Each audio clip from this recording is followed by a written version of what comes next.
Hi, everybody. It's the Young Nat. I know it's been a few days, but I have been kind of busy with life stuff. I went to a friend's wedding the other day, which was really, really nice. One of my best friends got married, so that was really cute and really good. I hosted a little wedding reception thing at my place for that friend too, so that was really sweet. But it did take up most of my energy for the past like 2 days, so. I've just spent today being a bit of a potato. I also managed to injure myself last night getting home, which is a bummer because I hurt my knee and I hadn't done this injury in a long time. So I'm not thrilled about that, but what can you do? It happens. Yay. Not yay at all, but you know. Anyway, that being said, I am going to get everything set up. Give me just a second to finish posting. And then, yeah, we'll be getting going on some more Ace Attorney. I've honestly also not been sure what to play lately. On one hand, I kind of want to play more RPGs again. On the other hand, I want to play very cozy games. But then I don't really feel like playing. I want to play Pico Park 2, but I need people to play it with, you know? So, eventually. We'll get there eventually. Not quite yet, but soon. Soon. But yeah, I've been feeling kind of low energy lately, or today at least, just mainly because I injured myself. I've been doing so well gym-wise, and it's such a bummer. Um, yeah. But I do feel pretty, I do feel pretty good about playing Ace Attorney though, so let's play some Ace Attorney. Why does this keep disconnecting from my Elgato?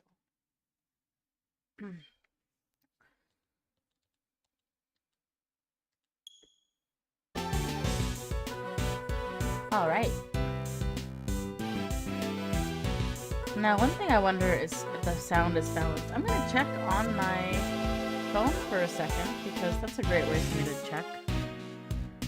Ba-doop-ba-doop-ba-doop-pew. Doop-ba-doop-ba-doop-pew. Doop-ba-doop-ba-doop-pew.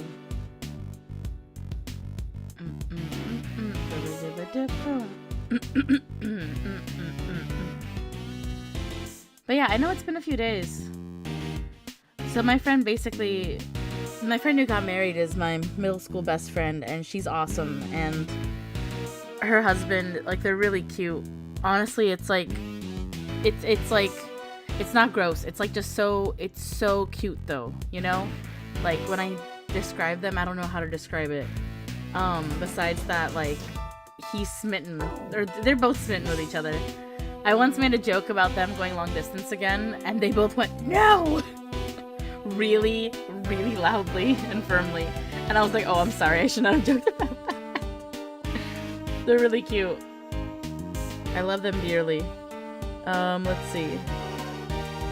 So, let me watch real quick. Let's see what I sound like.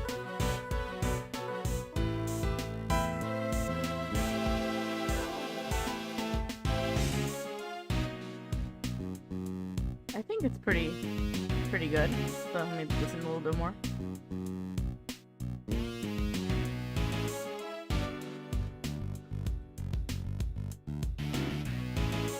Yeah, testing 1, 2, 3, and I think I sound clear too. Besides my VTuber model sounding all looking all funny.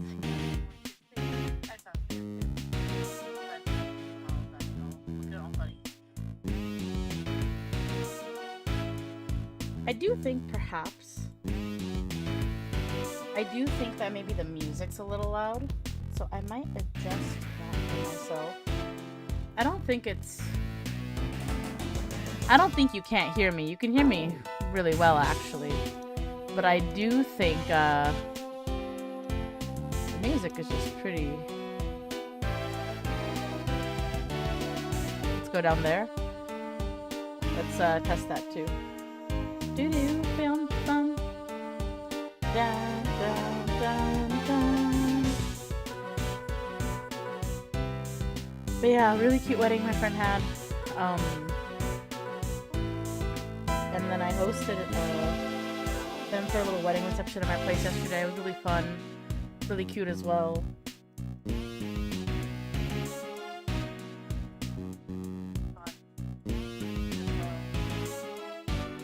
How is it even louder sounding? What the heck? Okay, wait. If I do that, is that drastic? Let's hear that.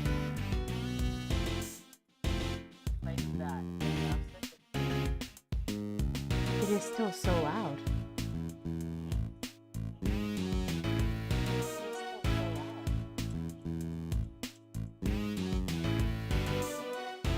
What if I do this? What if I do this?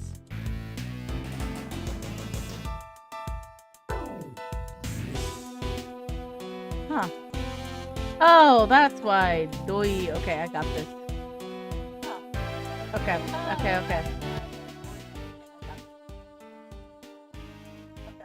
Hey, Viking, what's up? Hey, Viking, what's up? I think this is a good volume amount, right?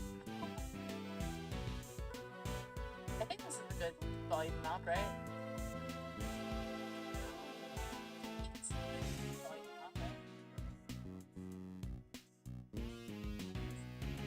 Me trying to hear myself while also listening on my phone.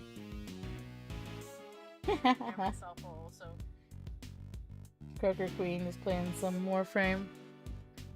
Nice. I'm doing alright.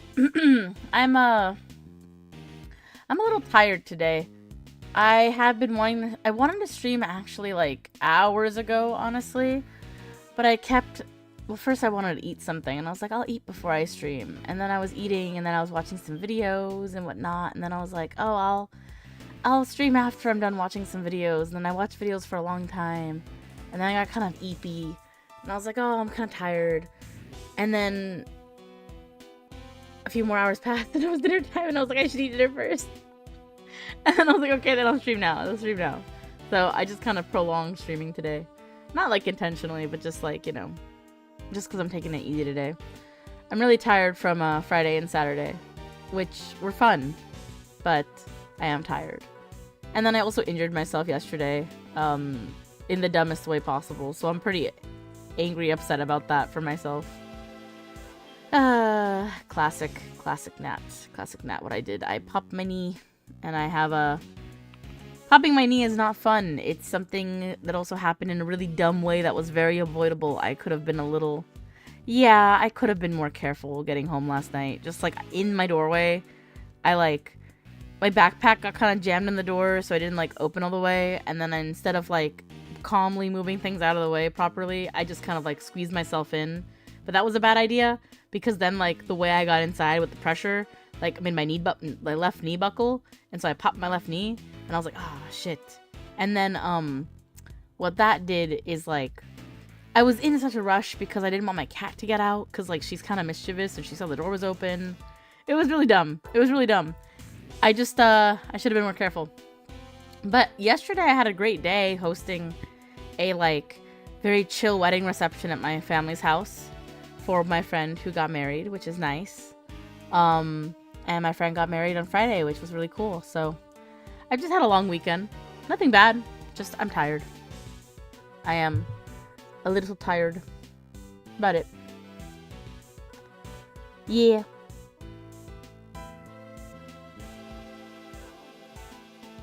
Boop-a-doop-a-doop-doop.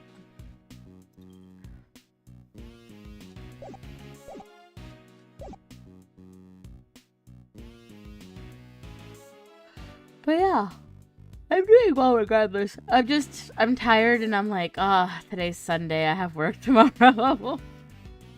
You know? But it is what it is.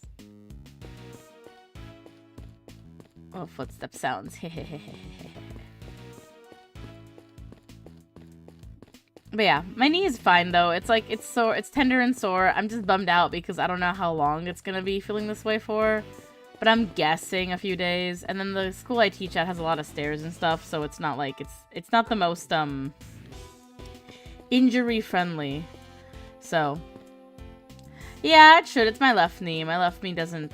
I've only injured it a few times compared to my right knee, so when my right knee goes out, that's bad. Sean, you in here? No sign of him here either. Kinda thought that basket on the back of the truck there looks suspicious.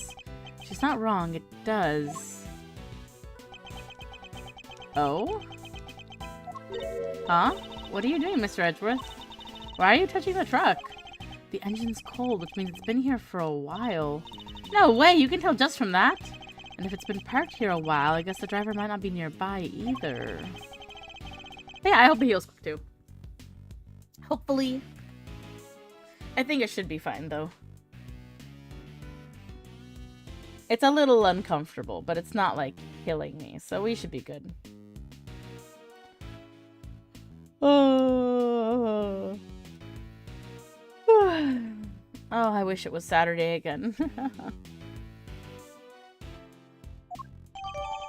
Blue truck. A big blue truck. In front of the big building. The building. I will say, something I'd like to share with the world is at my friend's wedding reception thing, we played, of course we played Jackbox and stuff. But we also played this board game called Wavelengths. And it was really fun. All you do for Wavelengths is you have like little teams of like 2 or 3. Teams of like 3 are pretty good. And what you do is you have one person. I know we should have 3-day weekends. Oh, God. I bet if we had 3-day weekends, though, I feel like teachers would still have to teach 5 days a week. I feel like they'd be like, hey, everyone, you get Saturday, Sunday off, and Fridays are prep days, so you still need to come in for a full 8 hours. That's what I bet would happen.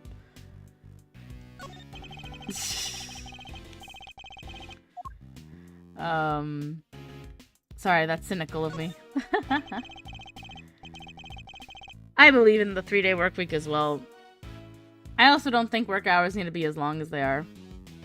The amount of times I hear people who talk about office jobs and things and say, oh yeah, I got stuff done early, but I just like, you know, I just kind of chill waiting for stuff to do, or I just did it slowly because I didn't want to have extra stuff to do, or oh, you know, I just kind of like did stuff for a bit and whatever. And it's like, what's the point? Like, just have the person work, and when they're done with their work, they done. They done. You know?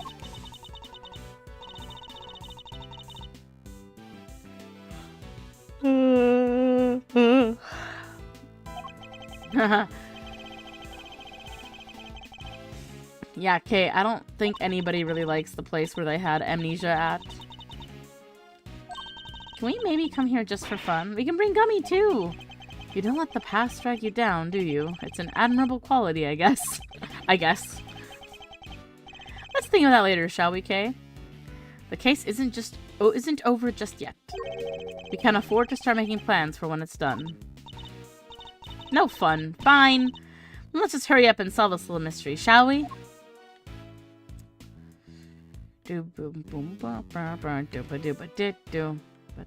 Daybreak dump. That's funny. But yeah, this game called Wavelengths is really fun.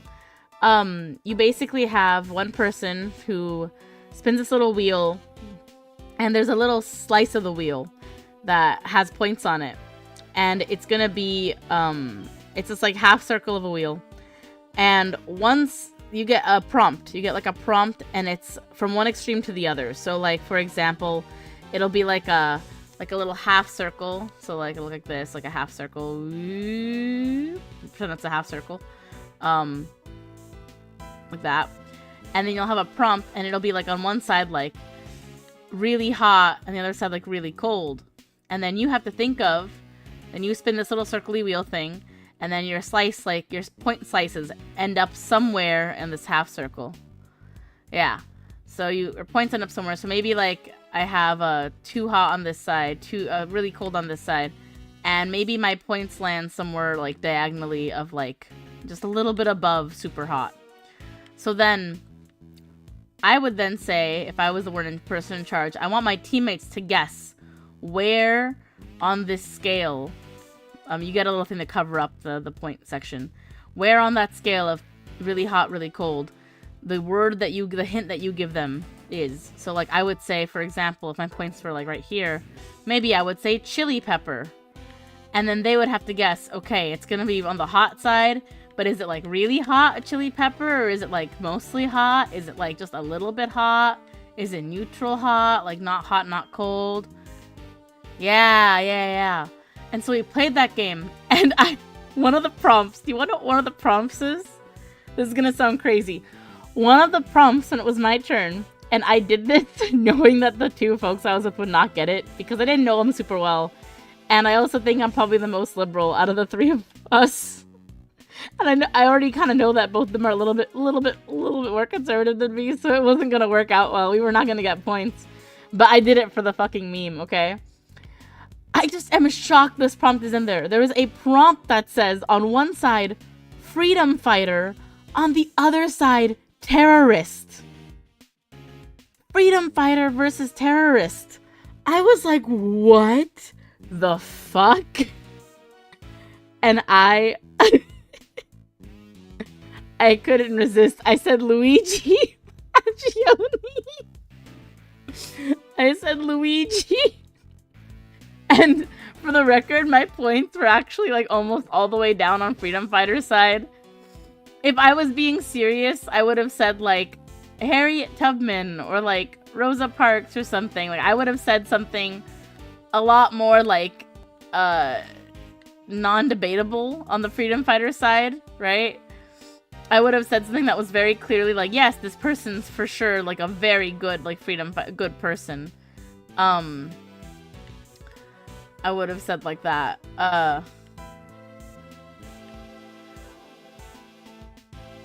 But I ended up saying as a joke, I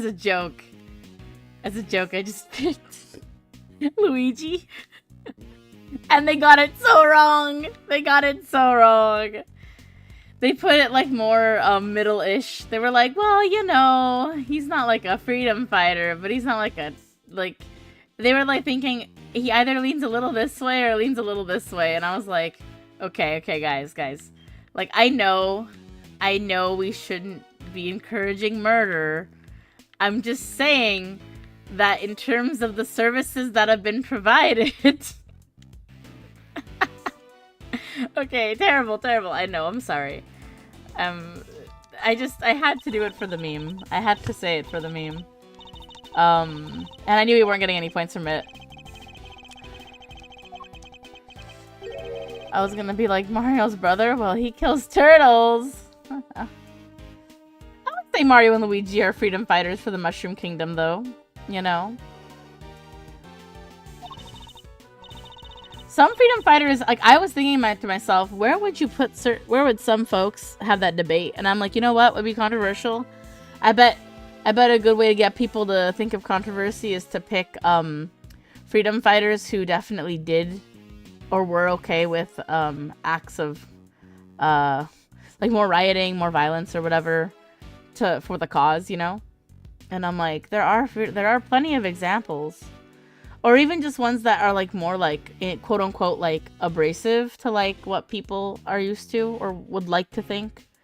But like realistically, when you think about freedom fighting and you think about fighting for what's right, there is never gonna be a super diplomatic, peaceful way to do it because diplomacy only really helps the oppressor. Anyway, I'm not gonna get into all that, but like if we really get into the semantics of it all and we get into the whole thing.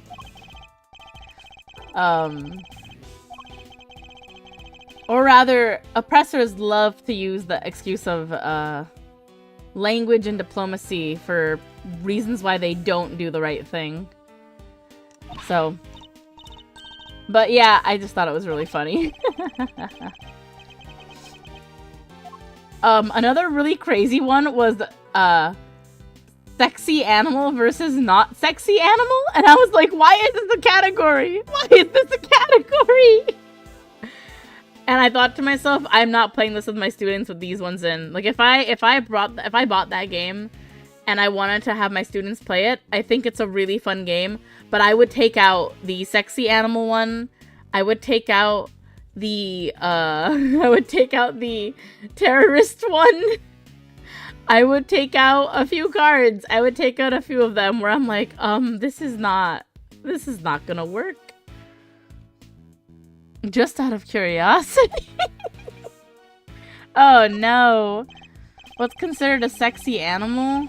That's a good question. Let's see. What is a sexy animal? Does the guy from Ancient Magus Bride count as a sexy animal? He's not really alive or an animal, but he does have like an animal. You know what I mean? Does he count? He has the vibes. He's sexy for sure.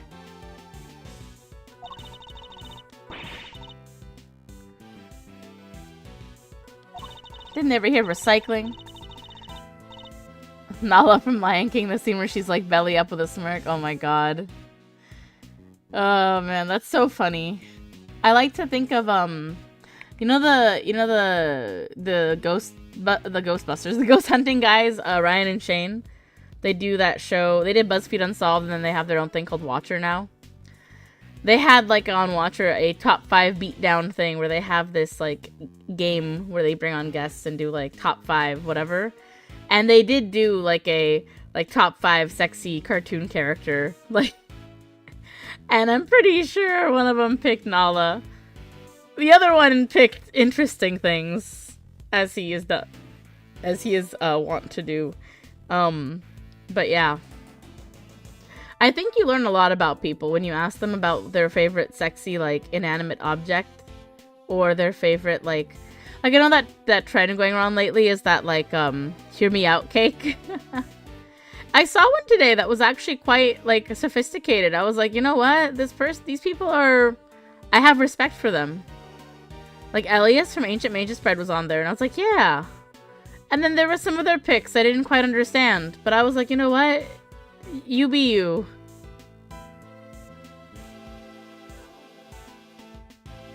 I think Lola Bunny was, or Jessica, one of them was.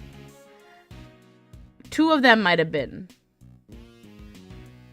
Two out of 3, I think, were mentioned. Or had, like, some sort of honorable mentions. I know that, my personal favorite to watch, Shane, he has the really weird picks that no one would have thought to mention.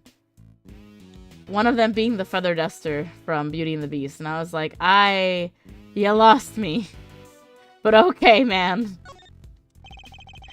So, I like that top 5 beatdown. That was a funny one.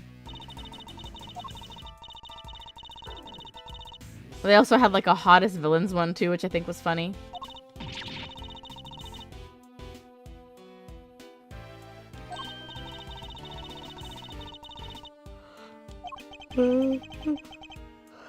Those hear me out cakes. I know, they're so funny. They're so funny. Someone said the Evangelion robots, and I was like, that's really good. Oh man. The things people come up with.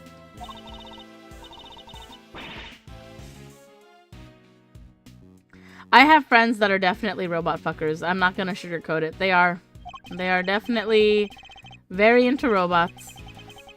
And not humanoid robots either. Like, they enjoy robots, like, being robots, you know? What would be a hear me out for you? Oh, gosh. Hear me out. See, I got told this wasn't too much because it's too humanoid, and I was like, yeah, you know, it's not that crazy. So I'm trying to think of something a little bit more. Hear me out. I have to think about it. The issue is I'm just so I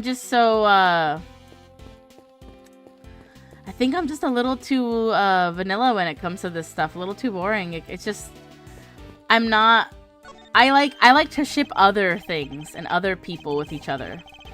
Like, I like to, like, hear me out, like, like, if I want to ship 2 video game characters together, I am all in. But, like, I wouldn't ship me with them, you know? Like, I wouldn't be there. It wouldn't involve me. Okay, but one of my hear me outs is... Hear me out, Shivsun. Okay, hear me out. Okay? Longtime Pokemon fan, Red and Blue. Red and Blue. Hear me out, okay? It is in Pokemon Masters. If you've played the mobile game for Pokemon Masters, Blue is really fucking gay. He is obsessed with Red. And this is... Oh, that's a yes! That's a yes! They are so gay. They are so... He's so gay! I know! Yes! Thank you! Thank you, Viking. Thank you. Thank you. Blue is so gay. It's awesome, but it's so funny. And he's just such a twink. He truly is. He's just so zesty. And he's so arrogant in a way that, like, it just adds to it, honestly. Like, he... like, kid him. And I think there's a progression to it, too. Like, childhood Blue is just a dick. Like, he's just a little shithead because he's a child, you know? So he's just a child who's like, hey, you smell you later, you know? He's just like, whatever. And then Red is just like, you know, just trying to prove himself to this kid who's always trying to one-up him, you know? But then I also think there's a lot of, like, insecurity with Blue. And I think since he and Red grew up together, there also is, like, you know, friendship there, despite the rivalry, and maybe some jealousy, maybe about their family stuff between each other. I don't know. There's, like, something there. And then, you know, Red goes off to the mountains, and Blue shows concern for Red just, you know, dropping off the face of the earth to, like, be training in the mountains. And then some other kid is the one who's able to defeat Red and bring him back down. Like, that must be some whatever. But you know what made me really start shipping them? I never really thought about it too much, okay? I never thought about Red and Blue. And I also need to preface this with, I do think Ash and Gary are separate. Like, they're separate. Like, when I say this to other Pokemon fans who are not as in deep, they're like, oh, so you ship Ash and Gary? I'm like, no, you don't. It's Red and Blue. Like, it's different. They're not the same, right? They're not the same. There's 3 different versions. There's Ash and Gary. There's Ash and Gary, and I'm more of a Misty Ash shipper when it comes to the Pokemon series. There's Ash and Gary in the anime. There's Red and Blue from the games, and then there's Red and Blue from the manga, which I also do kind of like, but I also think Red and Yellow is also really cute, but Red and Misty is also pretty cute. The manga is a different thing altogether. That one, it's like more, it could go either way, like whatever. But the game versions, okay, the game versions of Red and Blue are their own thing. And what really did it for me was when I was in college playing, was I in college? I think I was in college. Yeah, I was in college playing Sun and Moon. And in the post-game, you see adult Red and adult Blue vacationing in Alola. And my brain just went, huh? It clicked to me. Where I was like, wait, you have these 2 grown-ass men vacationing with each other to the Pokemon equivalent of Hawaii. And one of them is translating for the other? That's insane. Excuse me? And, I thought it was really funny. I thought it was super funny. Anyway. I have no, regrets about what I'm saying. I think this is all very... Yeah, that's my hear me out. Anyway, this is all very, very important, integral to one of my, like, ships that I don't really talk about because, like... Let me clip for some black... No, do not. Bad. Do not clip for some blackmailing later. Listen, it's one of those things, it's hard to explain because if you don't go deep into Pokemon, then it's hard to, like, justify. But, like, I think it's pretty justified. There's a lot of angst there, okay? There's a lot of angst that could be there that makes it appealing in, like, the realm of, like, fanfic stuff, you know? And then on top of that, you've got the childhood friend aspect and their rivals, right? Like, rivals are inherently gay by nature, right? Like, Marvels are, if you don't go deep in Pokemon, that's good shit. It's inherent, rivals are inherently gay by nature. You have people who are obsessed with each other. Obsessed with each other. And I'm like, there's nothing gayer than that. Like, real rivals. And even see it in sports, some of that shit's hella gay too. Anyway, and my point is, on top of the fact that they're vacationing in Hawaii, you have Blue literally translating everything Red says all the time. Like, in modern games, when Blue's there by Red as a friend and rival, he's translating for Red and understands him based on his head nods and his little grunts and his silent treatment.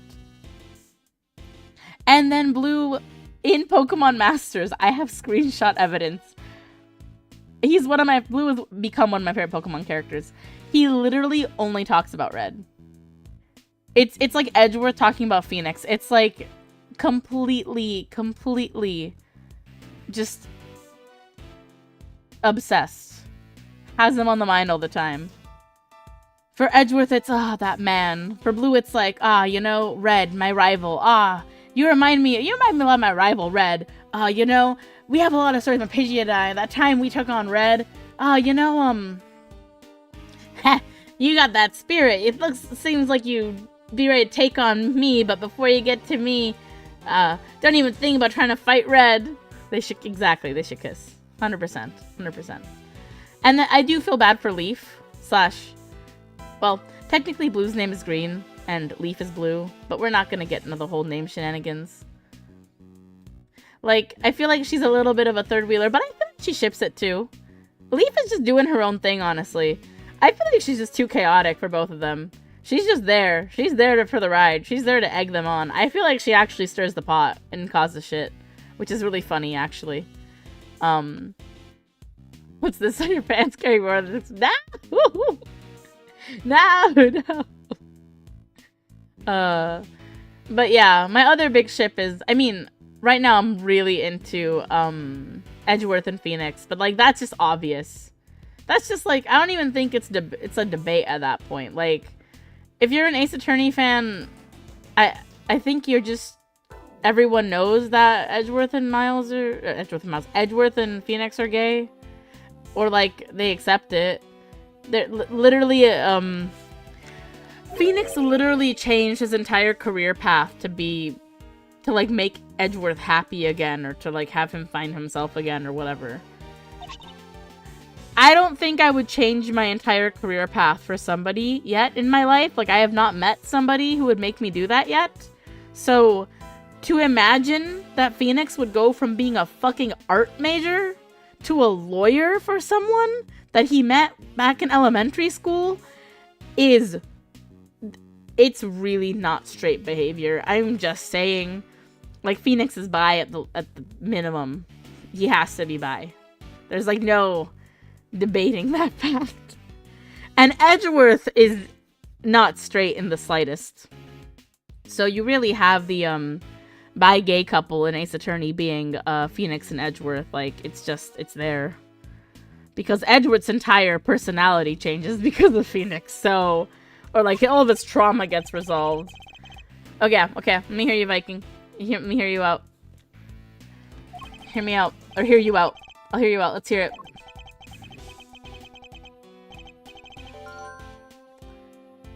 Oh, they took a taxi from the big building. They didn't have a child with them. Interesting. Okay, hear me out. Okay. The vacuum cleaner from Teletubbies. Okay. Alrighty. Let me reference this real quick.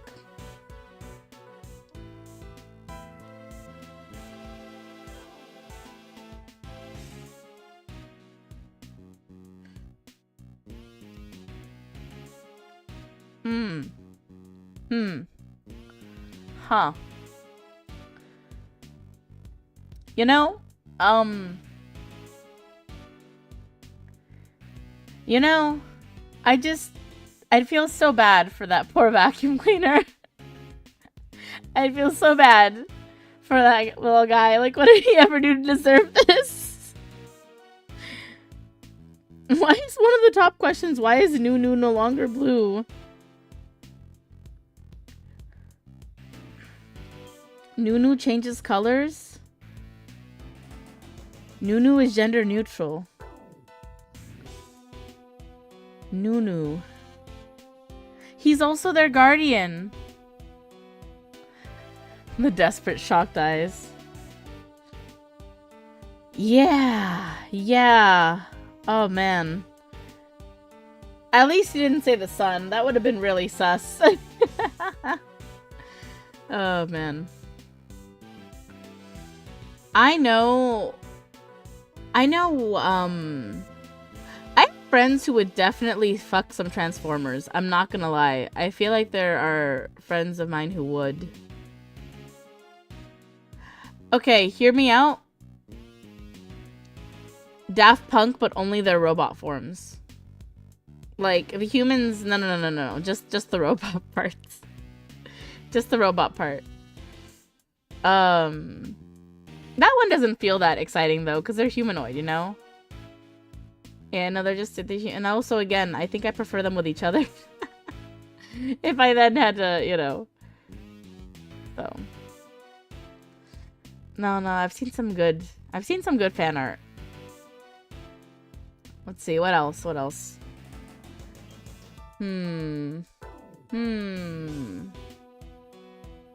trying to think, what else?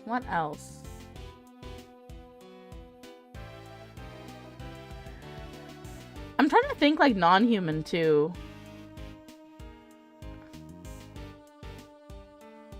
I feel like I haven't played Mass Effect myself, but I feel like all the Mass Effect aliens are just, like, a no-brainer. You know what I mean? It's like they're all pretty hot, and you can date them anyway. So, like...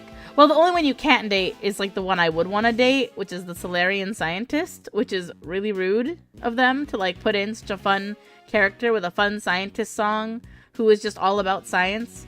And you're telling me I can't date him? That's rude. Okay, thanks. And I don't even play the game. I didn't even play Mass Effect. I just had friends that played it a lot, so I know enough. But I'm still offended for, like, the me that could be playing Mass Effect, you know?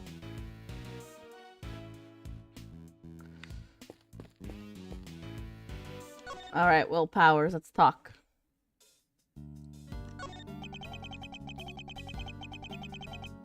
I feel like if Edgeworth played the game, he'd be like, hear me out, the Steel Samurai.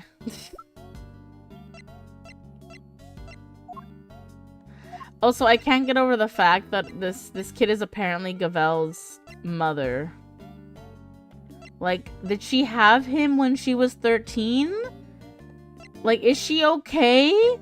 Like, how? How? Is he adopted? But she's 26. She's so young. Why is she adopting a kid? And then it's even more fucked up. Like, wait, if she didn't adopt, then, like, if that's her son for real, how did she have a kid at 13? Like, that's insane. I feel so sympathetic for her now. Just the idea of her being a mother at 26 makes me just sympathetic. I know that's not... Being a mother at the age of 26 is not like, crazy. It's the fact that she, like, if she is his birth mother...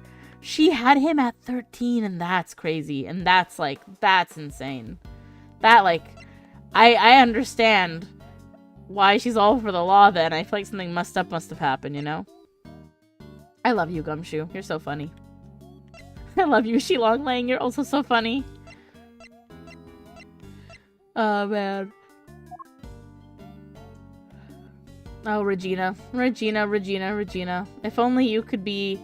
not 16 in the very big circus saga. That entire game, I know all Ace Attorney fans are like, for that case. Too many adult men dating or pining after a not adult. girl. Like, that's just, what? Eustace and Regina being the same age, though, is hilarious to me.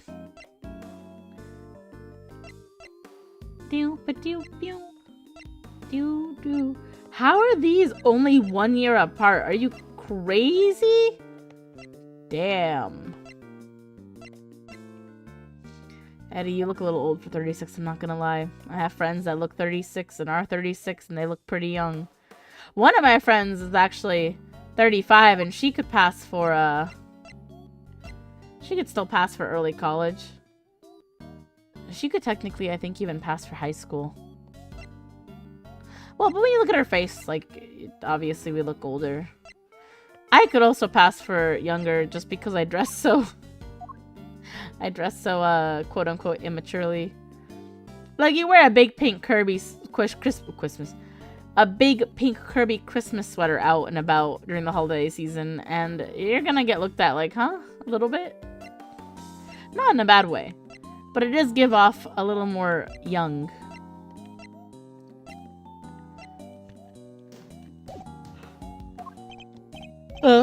Yes, but I'm not the prosecutor in charge, of course. But if your Kay here's assistance, I guess this is her case? No, that's simply... I can see you're an intelligent man. You're right, of course. I'm in charge of this one. Don't encourage her. Alright, I'll need you to give me straight answers. First of all, this case. Have you noticed anything weird? I mean, perhaps you'd give me your impressions. Is that supposed to sound like me? My impressions? I guess my main concern is, no offense to the victim and all, but... Is it all over for the production? Are we done? I can't help but worry. Yeah, I don't know. That's the first, right? Ugh, I knew it. What a bummer. We don't have the location for much longer either. Oh. Due to start building, that lot won't be empty for long. Oh? Interesting. Any more hear me outs? Anybody in chat want to share a hear me out? Let's see. I'm trying to think of other hear me outs. It's hard to think on the spot. You know?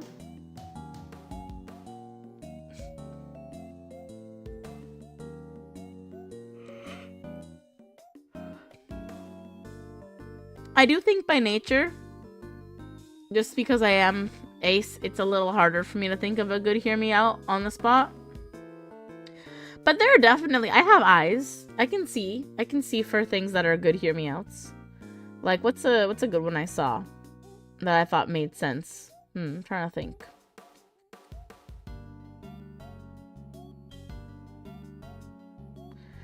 Like,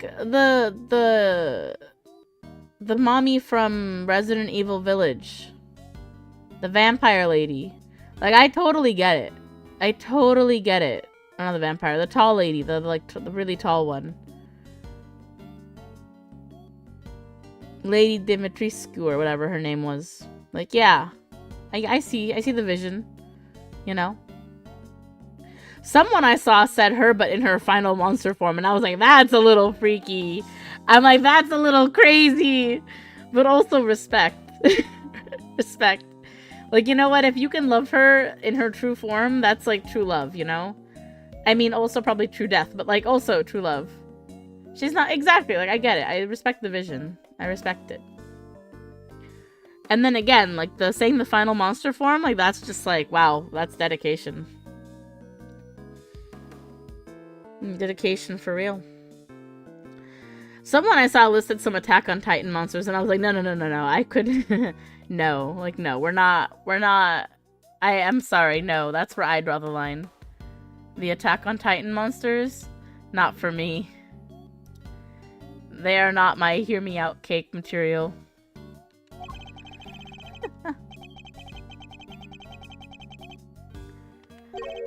Rumors?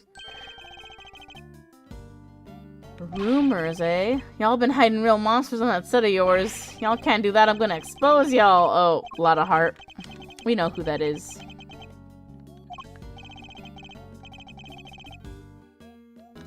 You know what? I feel like Pyramid Head could get it. Like, he's muscular, right? Again, not for me, but like I could understand it. And like he's got a like a interesting shape for a head. let me look him up again. Let me just make sure I'm not crazy. Let's see.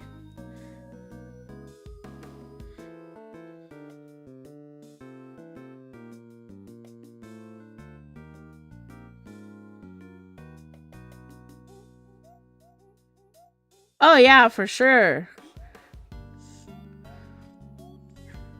Oh yeah, for sure. For sure.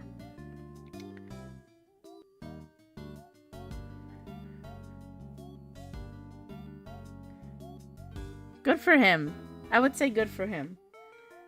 I wonder if anyone has him on their list. I feel like that'd be a pretty good one.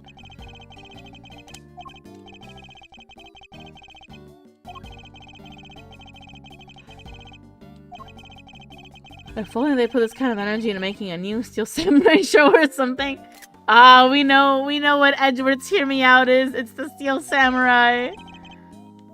Me? I'm Torosaurus himself. No way! So you're the star!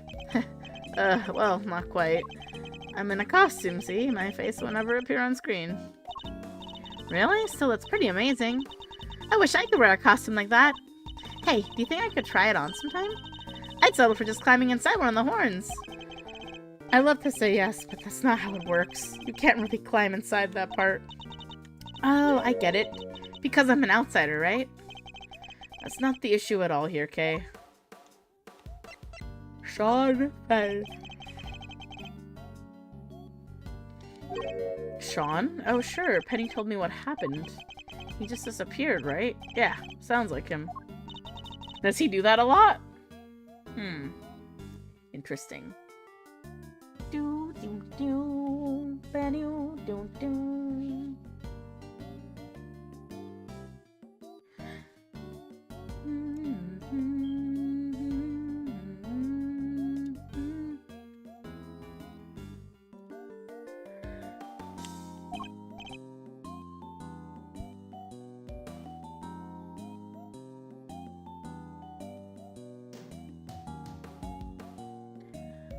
What I love about my new mic is that I can just tap the mic to turn it off and then just tap it again to turn it back on. So when I like blow my nose or something, I just have to tap it. I don't have to like click anything. It's so easy. If we take 5 mid-street, look around, sometimes he's just gone. Do you have any idea where he might have headed off to? Where he might have gone to? I did see him leaving the set though. Huh? You did? And where was he headed? He got on the site bus. But I was checking some equipment over, and by the time I looked back, he was gone. The site bus? I wonder if he left any clues behind. Sure, you'll have to excuse the mess, though. Alright, let's see what we can find. Let's go look at that bus. Hear me out. Okay, okay. What are we hearing me out on?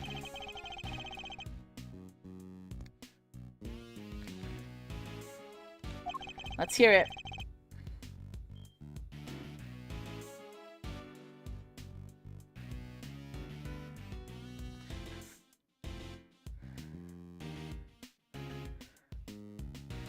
Angie from Shark Tale. Oh, man. Oh, you know what? That movie may have sucked, but, like, I see it. I understand.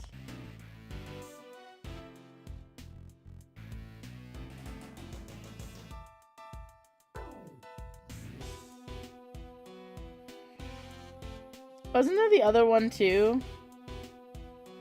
Lola. There we go. Lola from Shark Tale also.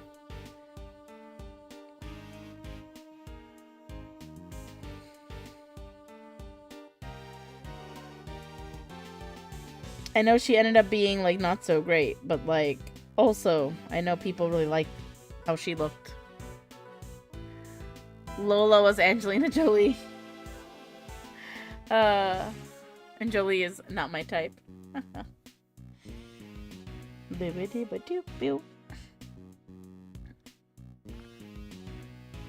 Oh You don't need to justify yourself. You're fine. People are not people's types sometimes, you know?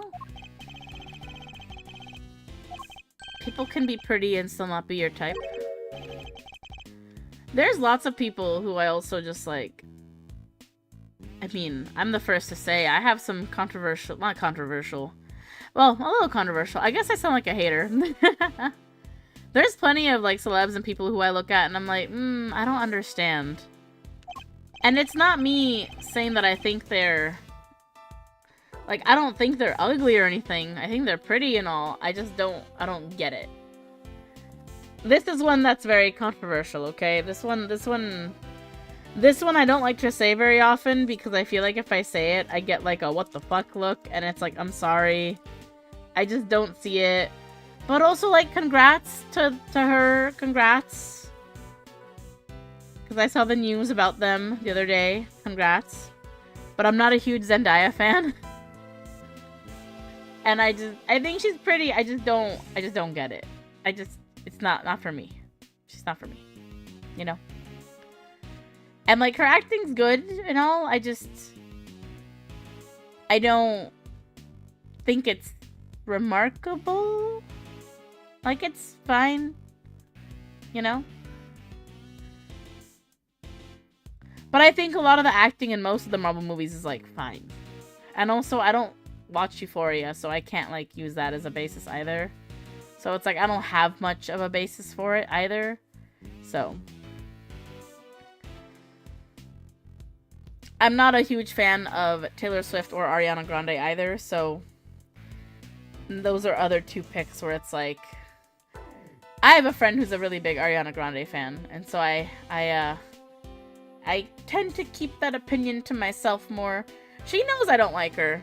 But out of respect, I also don't, like, say it all the time in front of her.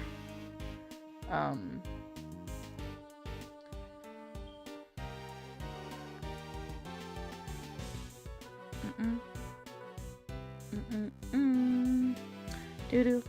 Doo-doo. Ba-ba-dum. I only like the Positions album from Ariana. I don't know that album. I mean, there's a few songs I think are pretty good. My friend had me, as a big fan as she is, like, she's had me listen to some stuff. And, like, I acknowledge that she's a good singer, or she can be a good singer. But I've never been a particular fan of her voice. And I've never, like, I just don't like how she articulates things. And then Taylor Swift, I think, is fine, I guess. Again, like, I've heard a song or two that was okay, but I just don't understand how she has the audience she has. I mean, I understand how she has it. I don't feel much from it, you know? Yeah, Billie Eilish, I kind of like, I don't love her music, but I respect the whole brother-sister thing. BTS, I kind of get, because I am what I call bargain bin army. Like, my friend Marionette is such a big BTS fan that, like, I've seen enough and heard enough that I'm like, okay, respect, you know? So for them, I kind of get it. But even then, like, I totally get, like, not vibing with it, you know?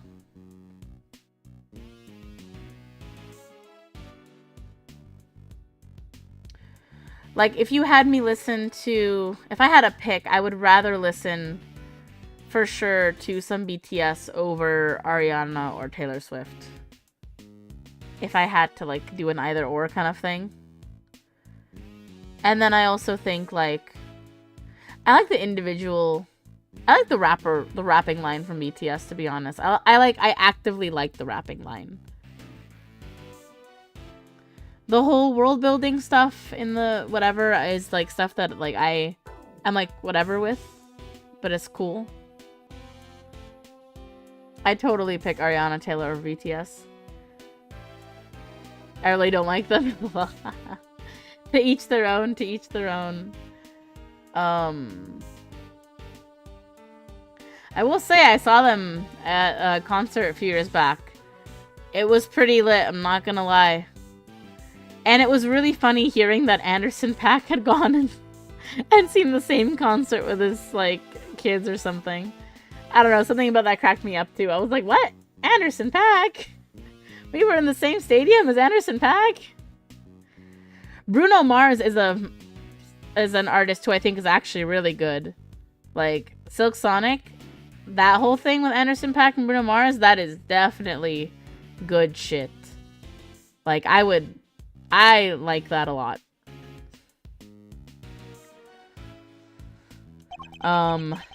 Let's see.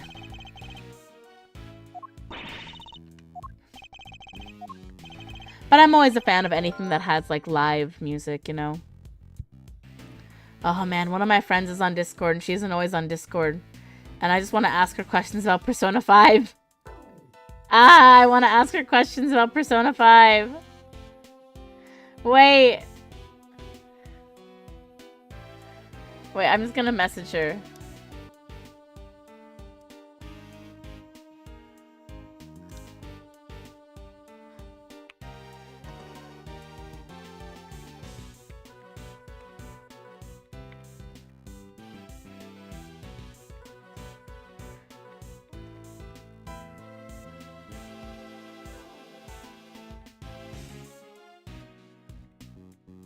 There we go.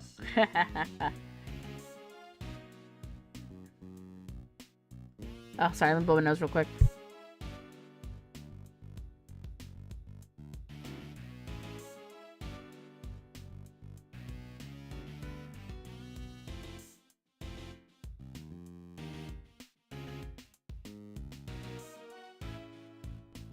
But yeah, it's nice being able to just openly share. Like, so, like, this is one of those times where it's like, I can respect that you don't enjoy BTS. And all I can hope is that there are people out there who respect that I just don't like some very popular artists. AKA Taylor and Ariana. I always thought, like, the, parasocial relationships in stan culture that people get for things is kind of too much. In general.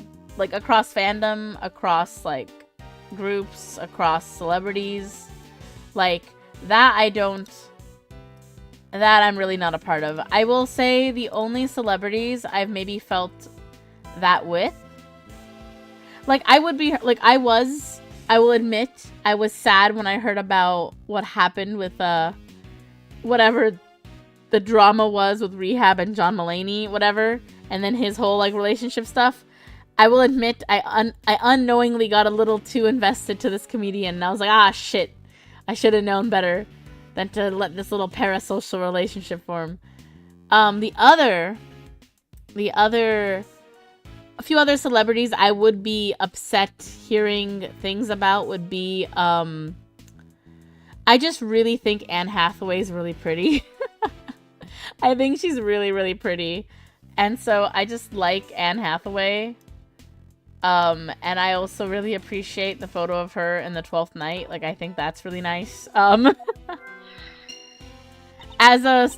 fandoms? Oh yeah, they are too much. I mean, as someone who was a Steven Universe fan, like, let me tell you, fandom culture, oof.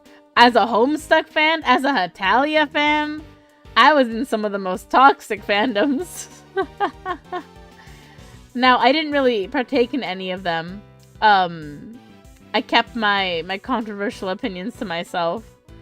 And I never... God, I can't believe there are people out there that would harass others for their fandoms. That's what really gets me. I'm like, harassing people for your fandom? That's too much. You can't be harassing people. Dooba-dooba-dooboo.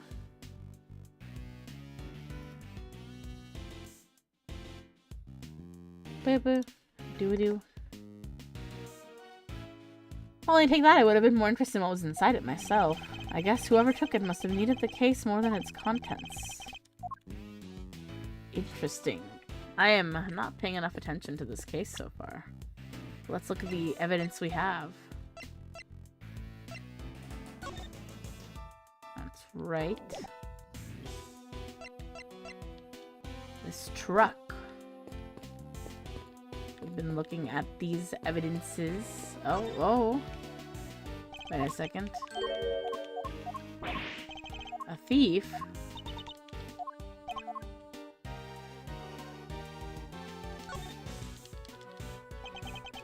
Where would Sean have been sitting?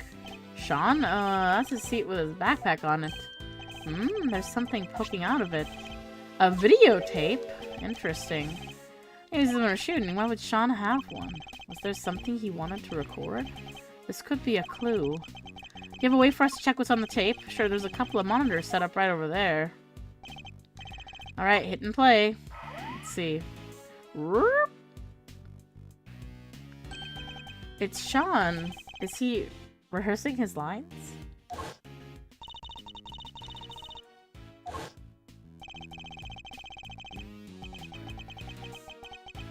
Huh, from last night. Aw, the kid's been practicing.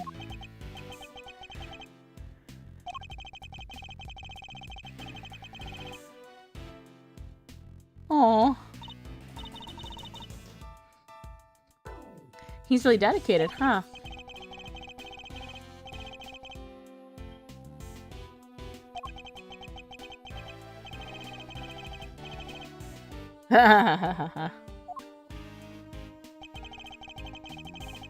Speaking of, like, kid actors or whatever, since this case kind of revolves around it, I was at my work professional development last week.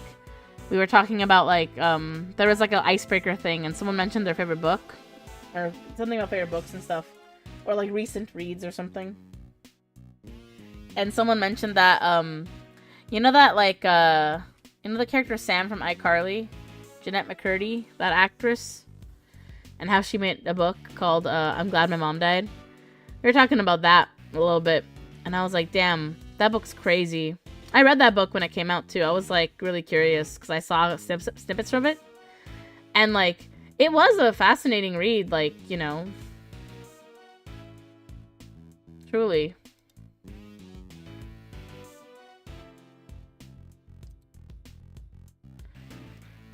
Do-ba-do-do.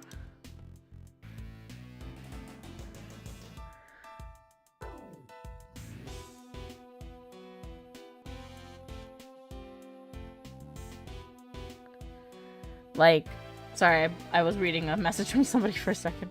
That book was crazy. It really makes you rethink the whole, like, well, I've never been a fan of the idea of child actors, in the sense that, like, you know, especially if the parents aren't involved. But also if the parents are, like, involved for all the wrong reasons, you know? And it really put into a perspective, wow, like, there's a lot of people out there that would just use their kids if they were given a chance. That's really sad. Do-ba-do-do.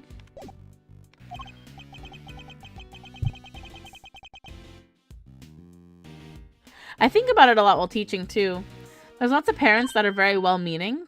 Wait, what? I want to search something pretty basic. What is it, Kay? Where did Sean go? He ran off somewhere and just left the camera running? Huh. Interesting. There are some parents that are very well-meaning, but they also don't realize the pressure they're putting on their kids, or they don't realize that, like, the things they're doing, or whatever family environment they have is stressing out their kids. I know plenty of kids who, like, I don't quite understand why they are the way that they are until I meet the parent or hear something from the parent, and I go, oh, okay. Of course, it's not my place to then say anything further. It just adds context. Like, I'm only able to intervene if it's something that is, like, truly, as a mandated reporter, like, if it's truly something to worry about. But there's still plenty of ways to be a parent and to do certain things that you know are not necessarily right, but they're not illegal, so you can't do anything. Like, I know there's just some things where I'm like, I look at the parents, I'm like, are you sure about this choice or decision? And I can't really question it because, you know, they're the parent, but I'll think in my head, okay, I see this, I get it.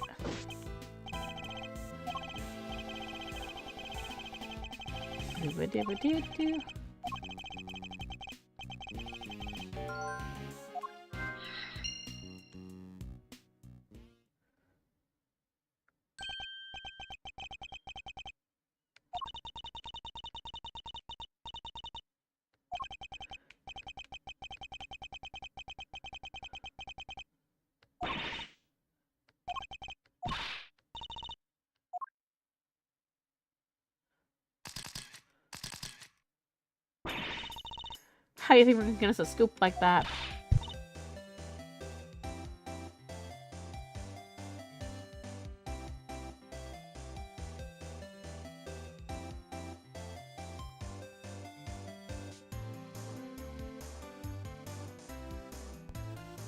Sorry, I had to put my nose again. Parents really do reflect a lot, though. Some parents also, I'm just like, I wish were more involved with their kids' lives. Or like we're also maybe more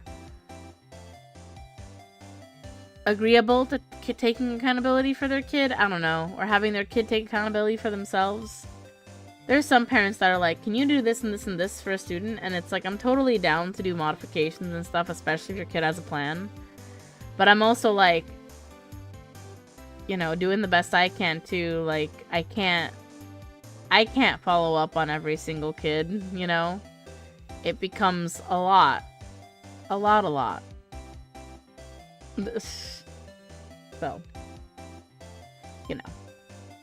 Sorry, Chief, my bad. How many times I gotta say it? We're scoop fiends, wild critters that survive on scoops and scoops alone. Every second we ain't scooping, we're starving. It's scoop or die out here. Yes, Chief! Oh my god, it's Lloyd. She's back! How did those two get here? Hey, Mr. Edgeworth. We should go talk to them. Should we? Ugh, fine. Did you have to do any time or pay any fines for your, involvement in a crime?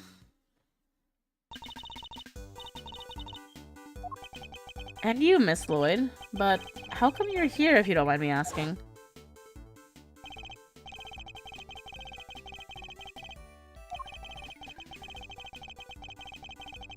Yeah, you are willing to participate in a staged assassination attempt. Exactly! Exactly! I kinda dropped the whole case out of nowhere? What? Packed me up and shipped me home without so much as a slap on the wrist. Guess it was their way of saying, you keep up the good work now. They did seem kinda keen to get me to never ever mention the whole thing ever again, though. Because you weren't part of the official story of the attempt on the president's life, and they can't afford to have you getting in the way of that. Telling Tabby not to talk is like trying to stop a dam from bursting with a piece of tape. Wasn't that in the Elemental movie? Trying to get a dam to stop bursting. Wrote up the whole thing, of course. Every last detail, plus a few of my own. Handed it into the paper, hopes all high and all. But nothing. Not a peep. Was somebody putting pressure on them, or were the details you added a little too gratuitous, perhaps? Both seem equally plausible, unfortunately. Reporting!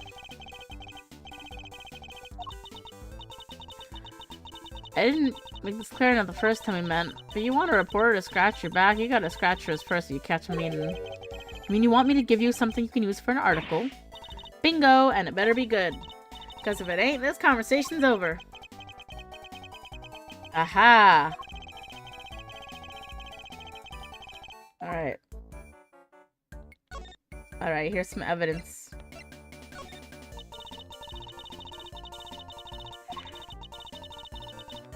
Can I say no comment?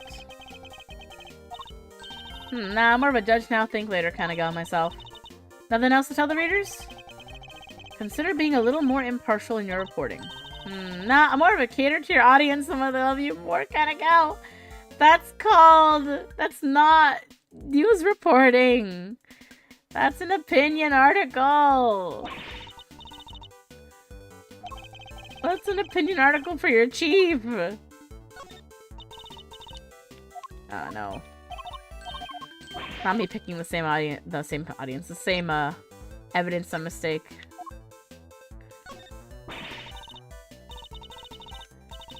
He reveals, sorry, you're gonna have to help me out here, Ruffles. Damn. Okay. What about this? Okay, nothing with the truck. What about this? Say no more, Ruffles. I don't know what you're gonna ask, huh? You do? The kid? Oh shit, I am. He just can't get out from under the drama, huh? Wherever he goes, the bodies follow.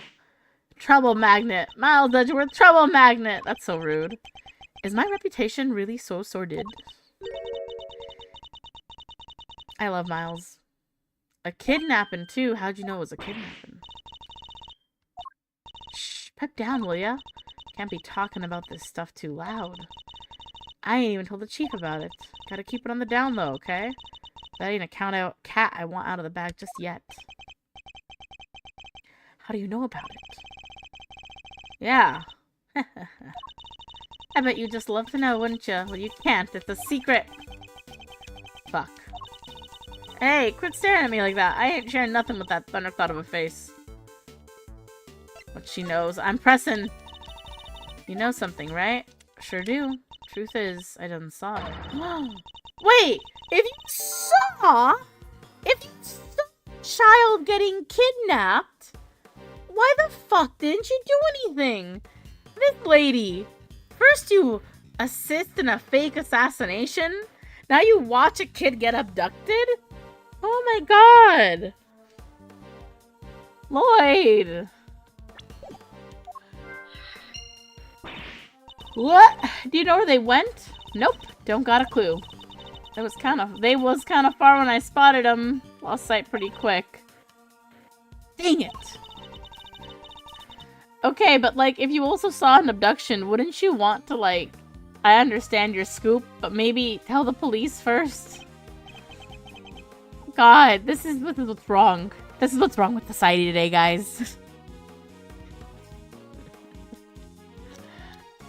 Oh man. No, but for real though, that's kind of crazy.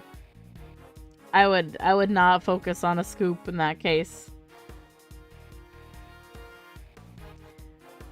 I think it's common sense that if you see two suspicious men taking a young child into their vehicle and they don't look related, what you do is you find the nearest officer, report it, and describe the kid at least, if they're too far away. I'm just saying. I'm just saying.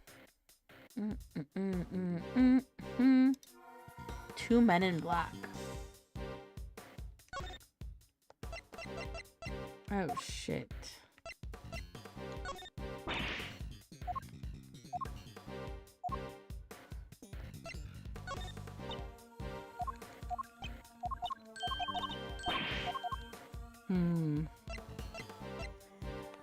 I don't think I have anything else that's interesting for her.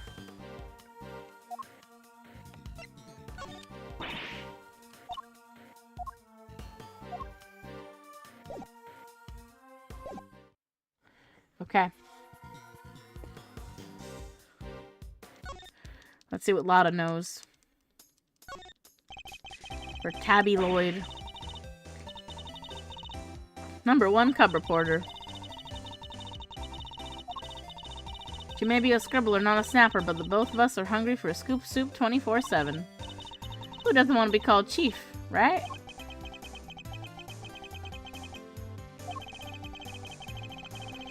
Interesting. Unique. He's kinda... Oh, man. Sure, she didn't score no big stories just yet, but she's hungry. Boy, is she hungry. Hungrier than me, even. And she wants a Torosaurus exclusive batter, and a coyote wants a chicken. She's been turning this place upside down all day looking for leads. She has? Maybe she knows something about the kidnapping. And all the help we can get to find Sean.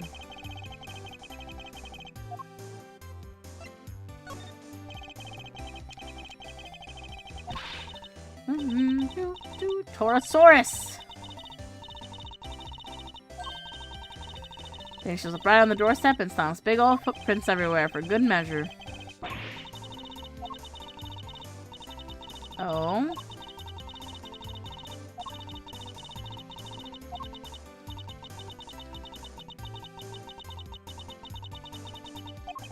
Damn.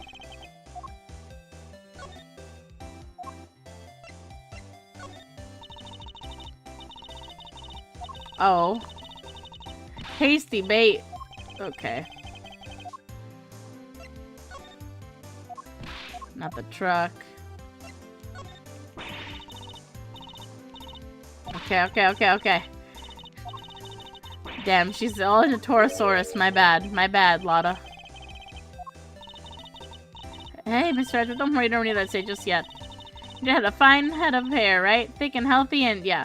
Okay, his dad's dead. That's not what I was worried about at all, but I did find it oddly comforting.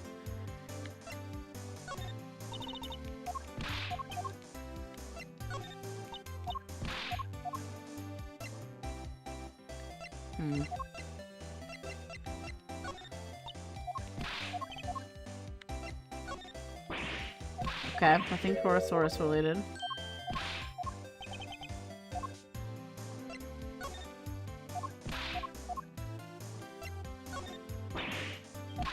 Okay.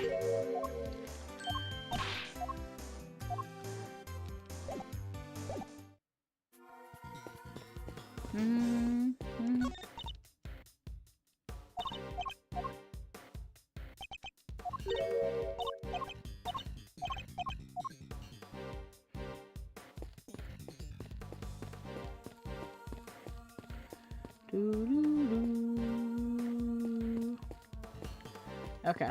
I think right now, before we do anything else, we have a logicking to do. Vehicle activity.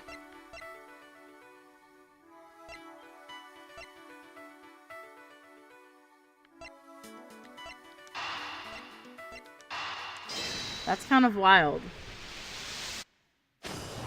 They took a taxi, but they didn't have a child with them. Miss Lloyd saw two men taking Sean away. But the taxi driver remembers giving two similar-looking men a ride. It's a distinct possibility, yes. There's one thing that doesn't make sense. They didn't have a child. So that means the child might be somewhere else. Oh, shit. That concerns me a lot. Putting a kid inside of a case? Wait, you mean... Where did they put Sean inside it? He's little enough he'd fit, I guess. That's terrifying. I feel like if I was that kid, I'd be freaking out. Also, wouldn't that, like, be deadly for the kid? Baggage? Oh, yikes. Yikes. That's terrifying. Didn't want an on-duty officer. Just kidnap a kid, why don't you?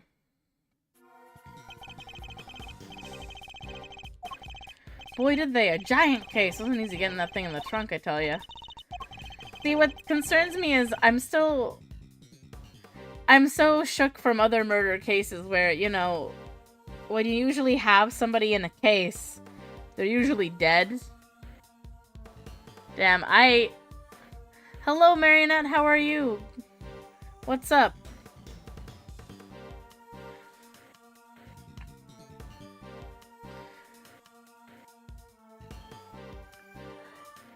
Ooh.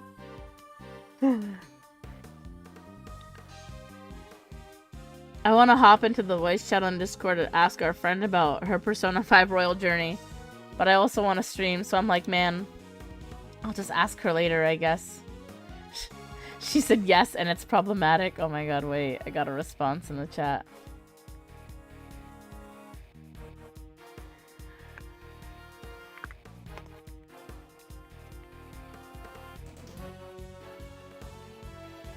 Wait a second. Not liking an artist because of a fandom is a choice. Oh, well, we weren't talking about the way it looks in the chat. Definitely, I don't know if that's Viking's reason or not. The way it looks in the chat definitely seems that way. We were talking about artists, and then we pivoted to talking about also fandoms. I personally was not trying to say I disliked any artist because of fandoms. I was talking about how I'm not an Ariana Taylor fan. I was talking about how there are some fandoms I've been in that have been very interesting and toxic, such as Steven Universe and Hetalia and Homestuck. So those two statements are technically separate. They were back-to-back conversations. Just as a clarifier.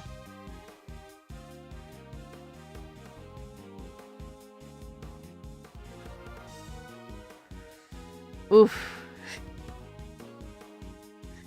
Songs Plus fandom? Oh man. Oh man. I actually find the fandom quite nice, honestly. Ah, very interesting! Oh! Oh man. Me sitting here like, the drama. It's funny, it's fine, it's fine. It was never my shit. Sorry, LeMayo. You're fine, Viking. To each their own.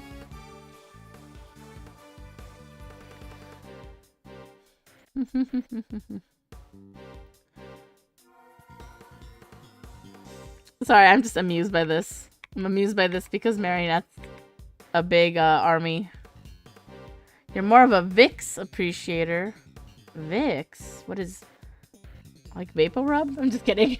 I'm kidding. I'm sorry. I'm sorry. That was a dumb joke. Dumb joke. Let me look up Vix. Oh, wait. Voice visual value in Excelsius.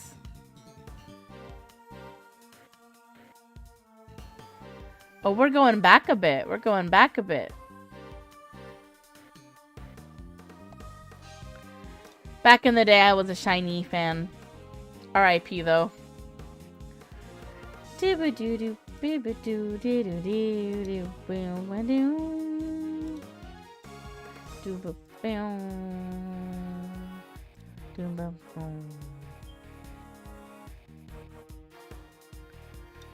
I guess I asked because I don't like K-pop at all, but BTS is a very diverse discography, which is why I wonder what about the music isn't appealing. Which is funny because a lot of our friends,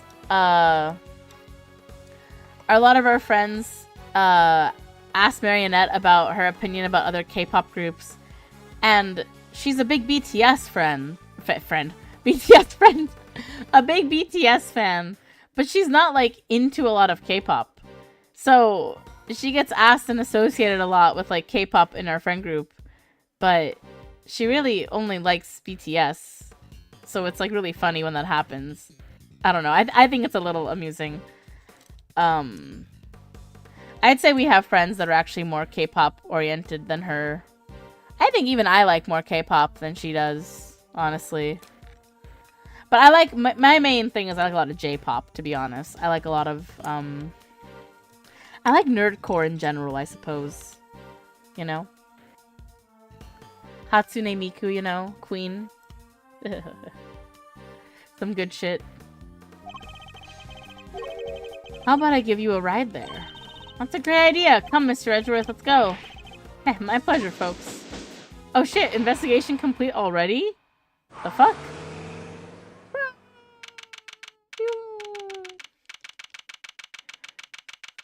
12:37 p.m. Question mark, question mark, question mark, question mark, question mark, question. Ugh. Ugh, did he have to drive that fast? Ugh. Oh, kinda queasy. But yeah, Marionette, fun fact, I popped my knee today, woo, or like last night, woo, my left knee, woo, injury. God damn it, not again, woo. I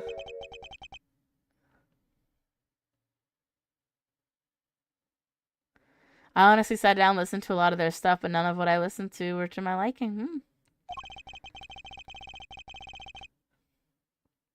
The driver said he took the men to the garage of this house right here, which means this must be where they brought the case. No way, look at the name on the mailbox. The name? What?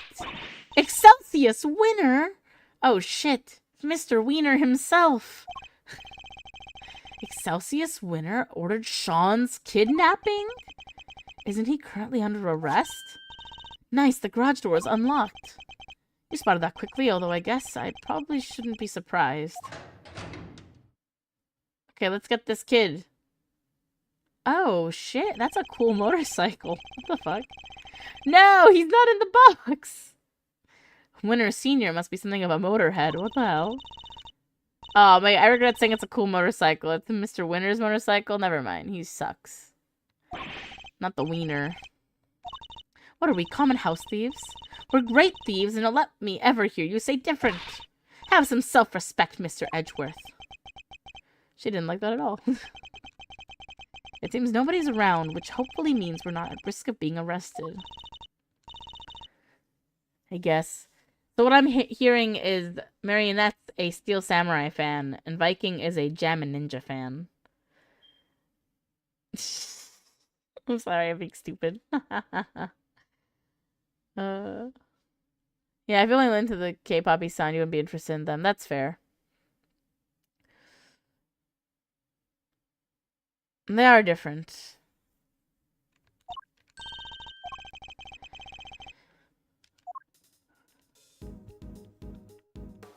Bump, bump, bump, bump, bump, bump, bump. I like a lot of diverse groups of K-pop.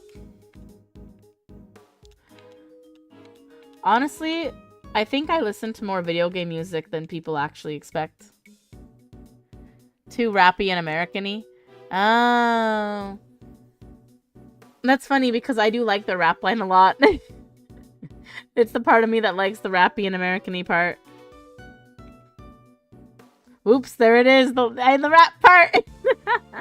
And that's the part I think that appeals to Marionette a lot too. The rap line.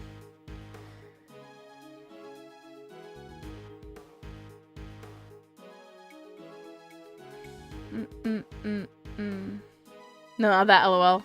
Oh, the diverse groups of K-pop part? Yeah, that too. I just think it's funny.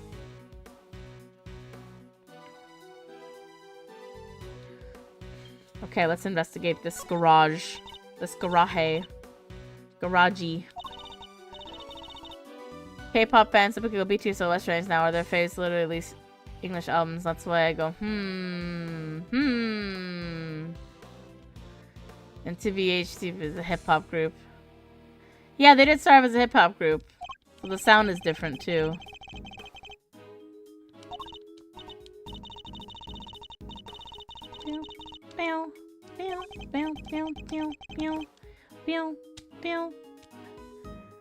Oh yeah, I know about them since the release.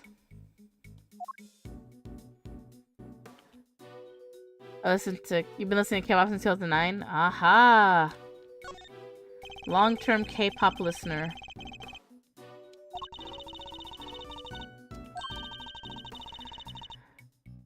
I like K-pop pretty casually. And I also like BTS pretty casually. I think for me, personally, I just like a lot of anime stuff. I like a lot of anime. I like the whole J-pop chord progression stuff. I like a lot of the,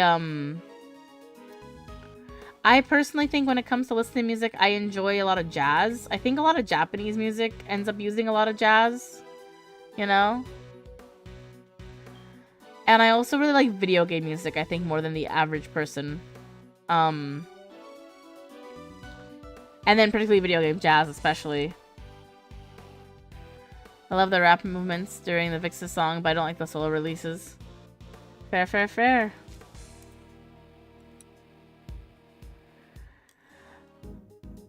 I've been told by friends that I'm one of the that I actually like they don't expect people to listen to video game music as much as I listen to it. I'll put on, but it also depends on my mood. Mostly it's been Persona and Metaphor because they're just such easy listenings, honestly. Persona music is always actually pretty nice to have in the background. It's pretty chill for the most part. Persona 5 is a very like palatable soundtrack to have in the background, I feel. But I love having Pokemon music on in the background, some Zelda. Love some Earthbound music is the shit. I love Earthbound. One of my friends sent me a message of a screenshot of a YouTube comment saying, cracked me up. A comment saying, I forget that Off was officially released, had an officially published release, and now Off is coming to the Switch before Mother 3. Which is crazy. I'm like, oh my god, the game Off is coming to the Switch before Mother 3. Ugh. It hurts to be an Earthbound fan. It hurts. It hurts so much. Tisk, really? Fine. What if I swung that shovel around instead? We cannot be swinging hammers and shovels in the courtroom, Kay. It'd be a circus. Promise me you won't do that. Edgeworth, your sister swings around a whip in the courtroom. It's already a circus. We brought a parrot to the stand.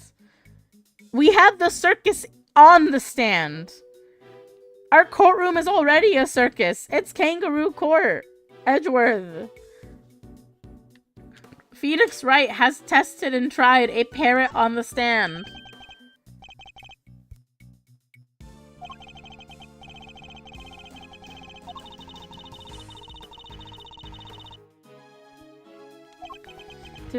He's a boy, Kay, not a piece of equipment. And it's possible he's still here. We better find him. My reputation as a great thief is riding on this, and yours is my assistant. If they killed off a kid, I'm gonna be really upset. That'd be really fucked up. I'm just saying. Oh? Mechanics gloves. Death.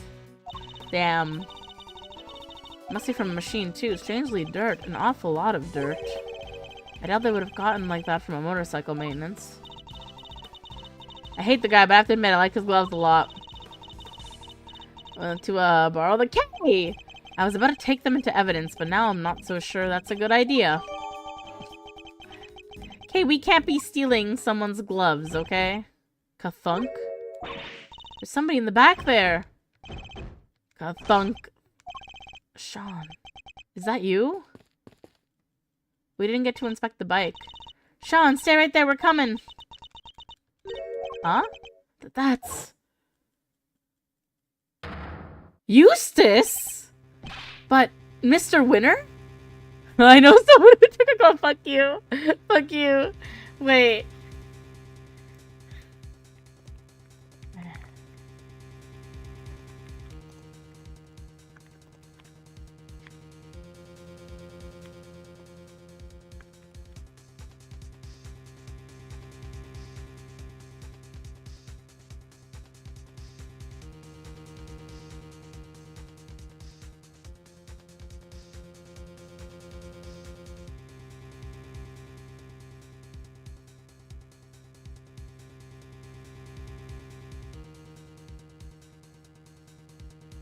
Sorry, I'm adding my friend to see if she'll like...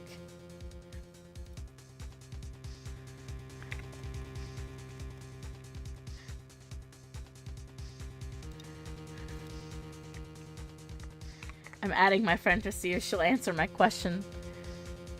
Have you been seeing the live action replay of Persona on Twitter lately? No, there's a live action play.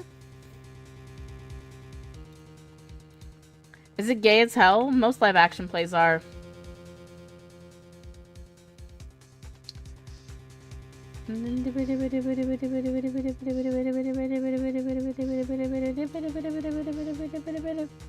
Okay. Persona 5 play. Like the stage play?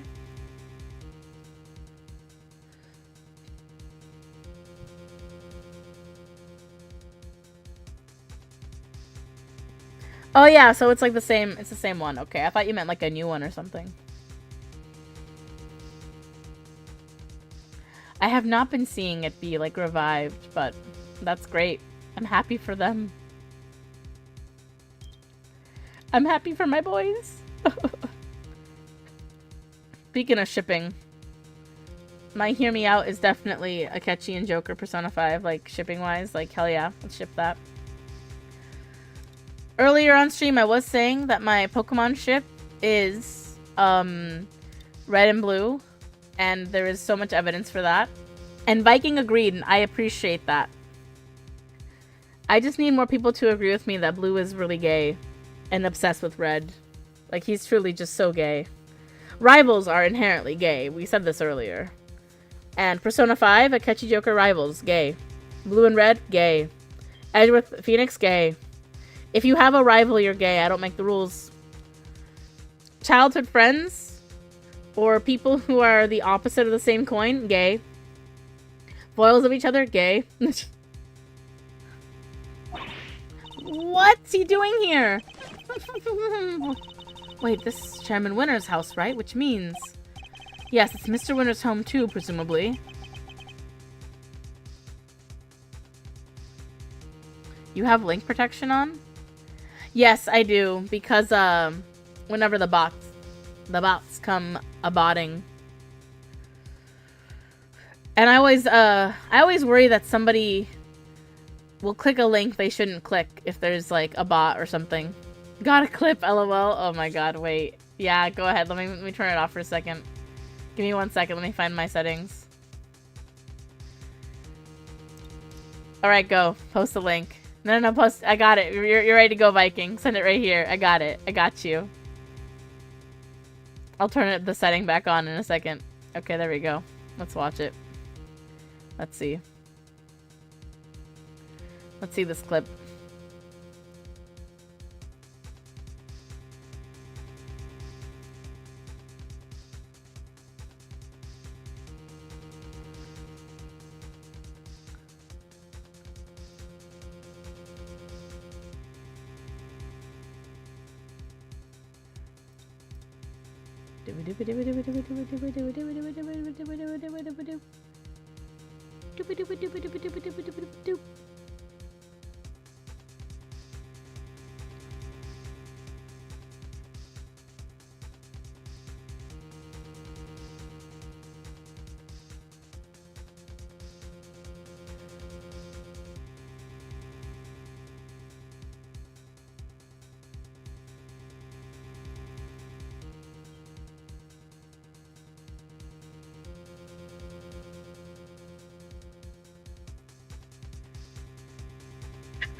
Me becoming Darude Sandstorm. That's so funny.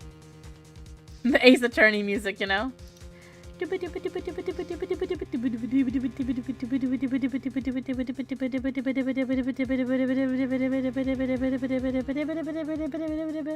I gotta breathe.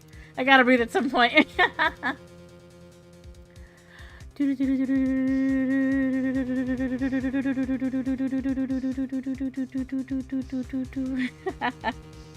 I'm out of time. It's fine. My nose is a little stuffy too, so I'm having a hard time like keeping it up. It's circular breathing. I can't circular breathe. I can go a while without a breath though if I like prep for it, you know. Untie him, Kay, quickly. A little expert rope work, huh? Leave it to me. Alright, like this and through here, and you're free. Are you okay, Eustace? Oh, poor BB. He looks like he's been through hell. How did you come to be tied up down here? I don't know! You found me! Why don't you tell me? Because we don't know, which is why we are asking. I'm not sure you're going to be able to get much out of him like this. No, in which case, there's only one thing for it. Wait, you mean... I hate to beat a man while he's down, but it might be the only way. Edgeworth, you look way too smug saying that. You love to beat men when they're down. You love to He left. I'm just gonna stop. I can't. Edgeworth.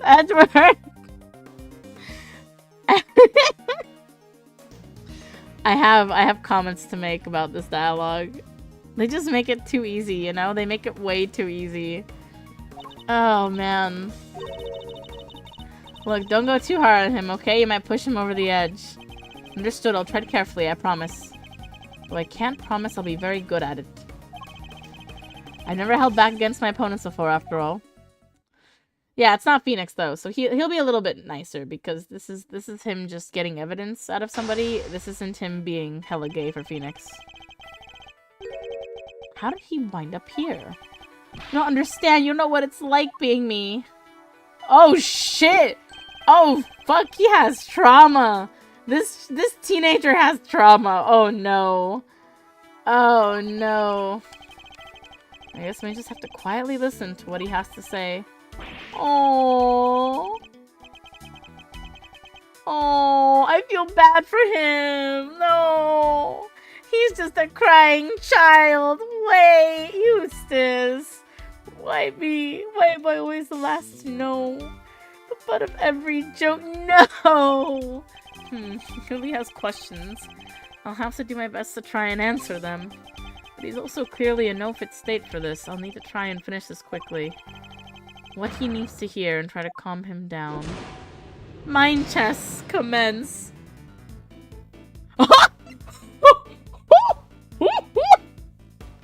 Oh, no. I'm not gonna say that. Oh, no. Oh, no. You're a total failure of a human being, Eustace. Oh, no, I want to say that. I'll probably go to bed soon. 2:40 here. Oh, yikes, yeah. Okay, wait. Let's go back. I saved it for a reason. Okay. Alright, let's say it. I'm gonna feel so guilty. Let's say it and then immediately never say it again. We'll hear him out. We'll be mean.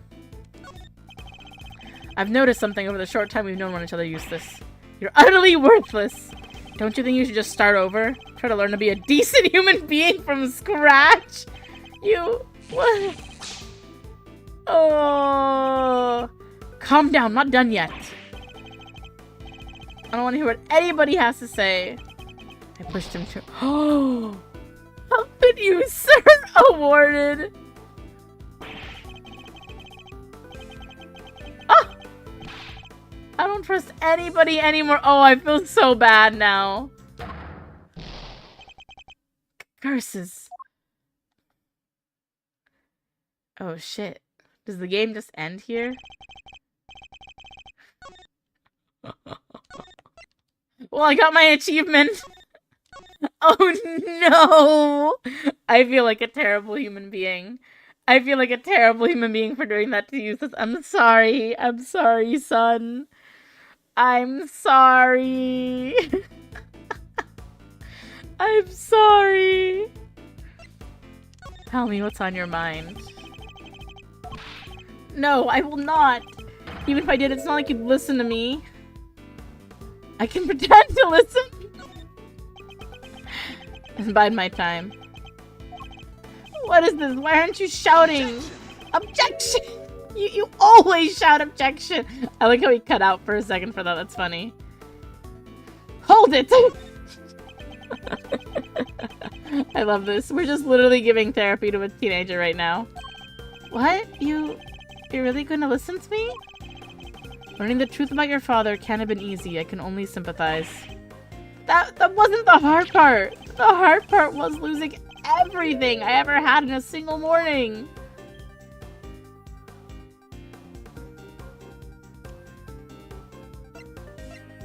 Did somebody steal something from you?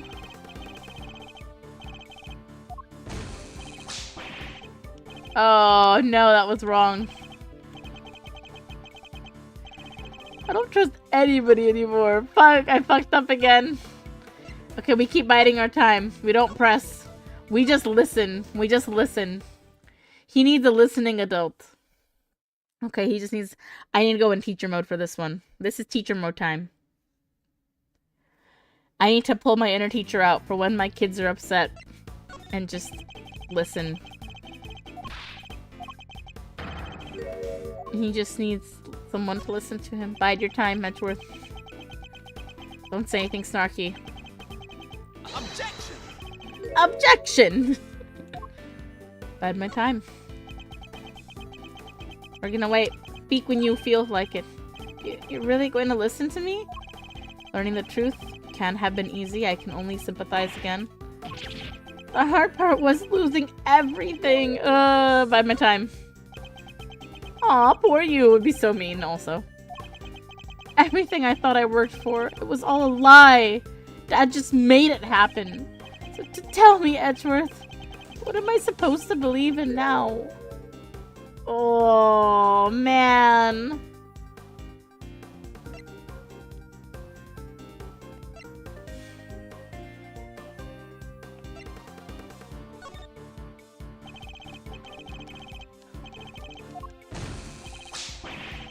I'm really supposed to say believe in yourself?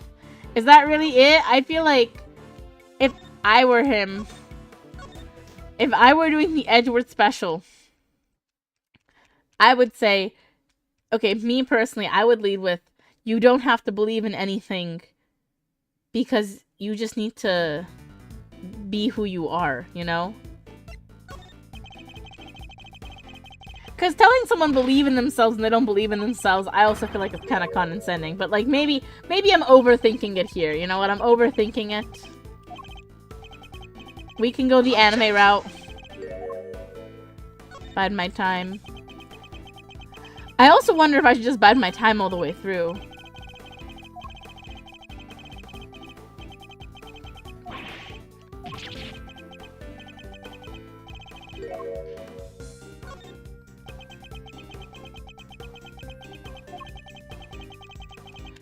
But what he wants to probably hear is believe in yourself right now. So tell me, Edgeworth, what am I supposed to believe in now? Have to believe in yourself. You can lose faith in everything but yourself. That you have to believe in. You don't have to do it alone. Experience I can't give you. But knowledge, that I'm happy to offer. Okay, so we just need to be kind. Really kind. Really, really kind. I had some time to think while I was tied up like that, and I realized something. I'm not cut out to be a prosecutor. I'm incompetent? I don't even know the right word.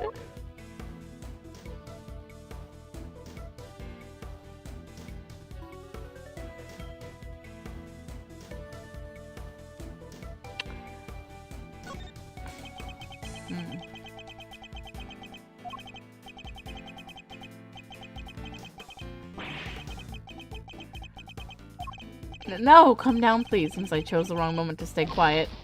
Okay, okay. He's crying so much it's making him hard to read. Is he sad? Angry? He cries either way, it's impossible to tell. I'll just have to ignore his tears and concentrate on what he says. Tell me what's on your mind. Objection!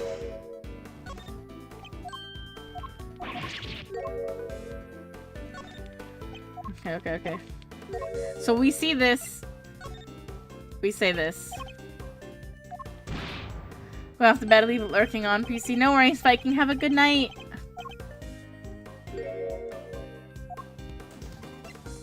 I think you mean incompetent. Yes, I will hydrate. Edgeworth, that's not the nice thing I think you think it is. Correcting him. But judging one's own competence is notoriously difficult, so I need you to trust me on something. You're getting better at this, Eustace. Day by day, inch by inch, I swear it. Oh, shit. Oh, shit. Have a good night. When you go, Croaker Queen. Thank you, Viking. Bye-bye. Not the penis. Sure, what do you want to know? Thank you for calming down. Next, I want you to tell me about your kidnapping. Okay, he's calm. As detailed as possible. Why were you taken to your own home? Okay, I'm the victim here. What are you asking me for? How am I supposed to know? at my time.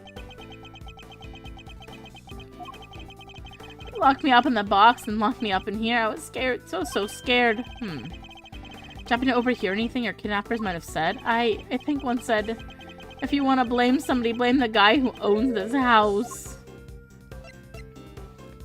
Eustace Winner? The owner? Excelsius Winner? Oh, it is? I guess it is, huh? Oh, I get it. The kidnappers are people who hated my dad. That's not it, at least not based on what we know about the situation. Some kind of link between the kidnappers and Winner Sr. That could be a clue. What do the kidnappers want? How does anybody kidnap anybody for a ransom, right? Perhaps. A good question. A clue.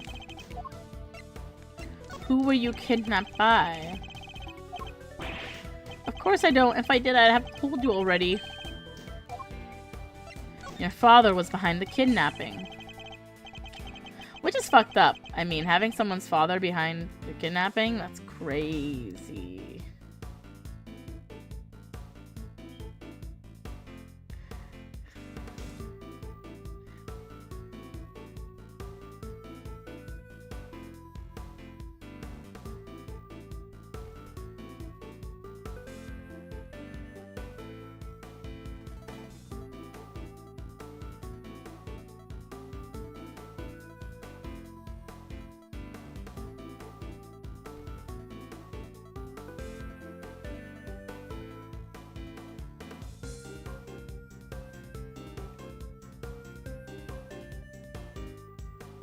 Haha. I hate to break it to you, Eustace, but the kidnapping was ordered by your father. Yikes. What? You don't think he wanted me out of the way? That he was going to kill me? Oh, no! No, no, no, no! Of course not! What good would that have done him? His own son dead in the family garage? He would instantly been the prime suspect. Okay, that's not the comforting I thought we would give him. But okay. Okay then, Edgeworth, that's... So why did he have me kidnapped? Well, it wouldn't have been for a ransom. Not his own son, that wouldn't make sense. There we go. Oops. Didn't mean to move my mic like that, but whatever. His motive for the kidnapping must have been something else. Interesting.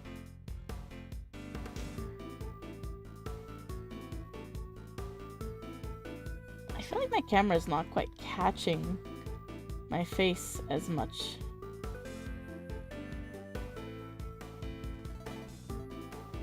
Maybe I'm just not paying.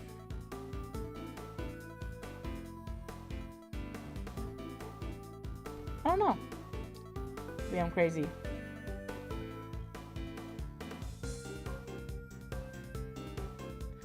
I don't know.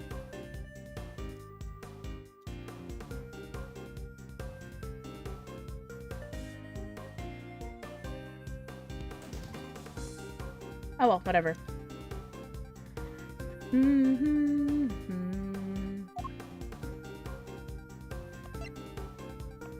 What did the kidnappers want? Interesting question.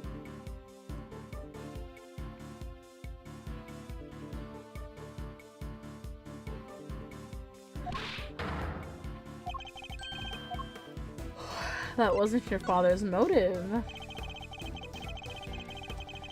Exactly, why would you kidnap your own kid? Doesn't make any sense. If you're gonna kidnap somebody, it would be somebody else's kid, wouldn't it? Maybe they accidentally kidnapped the wrong kid. They thought... Maybe they were told to kidnap a 13-year-old, and they mistook Eustace as a 13-year-old. Because the actual 13-year-old kind of looks more like he's like 7 or something, honestly. Doesn't look very 13-year-old, to be honest. just answer their stupid question and then they grab me. Hey, wait, what did they ask you? Oh! Eek! Stop glaring at me like that! What was it again? Oh yeah. They asked me if I knew Gavel. Of course, things are starting to fall into place now. Your father, his goal wasn't to kidnap you, he was out to kidnap Judge Gavel's son, Sean Fenn. Because he wanted to force her honor into declaring Warden Lagarde not guilty. Wait, Gavel has a son? And it was also Lagarde would be found not guilty? Mm-hmm. That's why you were kidnapped. What? Man, I went through all that by mistake? That kind of makes sense, yeah. I'm gonna explain the part where... No, it's nothing. I'm nothing. I'm useless. Meaningless. Just go. Just leave me alone. Uh-oh.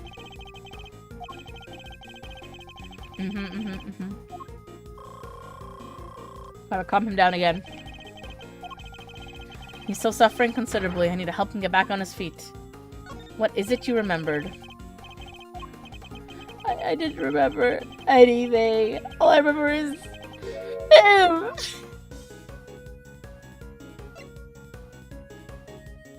You mean your father? Him? You mean your father? No! I didn't mean to bring him up! I'm nothing compared to him. I'd never been made prosecutor if you didn't help me.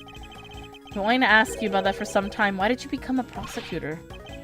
What do you mean? You think it too, don't you? That I wasn't meant to be one? That I'm not good enough? No, but I'm good enough! It's so crazy. You're not good enough. Say something, will you? You chose this path. Why? You must have a reason. It's not like that. There's no big reason behind it at all. The reason is stupid and dumb and not important. I'll bet That's crazy. Oh my god. Oh, I want to pick all those answers. They're so mean though. That's crazy. Why would they let you say that? Like I said, it's stupid. It probably doesn't mean much to anybody except me. I've often felt much the same about my own reasons for becoming a prosecutor. Really? You have? But you're a real one, a good one, a success. Even my dad, the chairman of the committee, said so. Ooh. You wanted your father's approval? I can well understand that. Ugh! Not the dad feelings in this game. The dad feelings? You can? I thought if I became the best prosecutor out there, he'd finally accept me for who I am. I just wanted to not be useless. You're not covering for your father in any way, are you? What? No, I won't cover for him ever again. Oh, I feel so bad for you, sis. Oh, because you want to be of use to your father. You have a strong desire to be of use to him, so he'll approve of you. Is that fair to say? I mean, why can't I be just once in my stupid life? Why can't I make it better? Why can't I clean his name? Oh, shit. It's clear his name. It is impossible to clean a name, Eustace. But you can clear one. Uh-huh. I never knew that. In your father's case, though, it's going to be hard. His crimes continue, as your kidnapping shows. Knowing that, do you still think you can help him? But what else do I have? What else am I supposed to do? Why don't you be the better man and rise above the father who made a fool of you? Stare him straight in the eyes and stop him from committing any more crimes. Hey, you're right! I'll prove him wrong about me. I'll prove him wrong about everything. Yeah. Oh man, I understand Eustace. I too feel useless sometimes. A lot of the times. It's a terrible feeling that powerless. It's a bad feeling. I felt that yesterday when I got injured again. Like, I felt it really hard. Like, man. I mean, yeah. It's tough. Like, when I injured myself, I was so mad because it was something that was so avoidable, and I was like, man, I felt so useless, you know? I felt so frustrated, like all this good work I've done, all this progress I've done, and I injure myself in the dumbest way, and it's like, how am I supposed to reach my goals for things and do the things I want to do? You know? Infuriating. What connects Lagarde and your father? What's the connection between your father and Warden Lagarde? I don't know much about that. Even the smallest morsel could be a valuable clue here. I think they maybe worked together once? And... what else do you remember?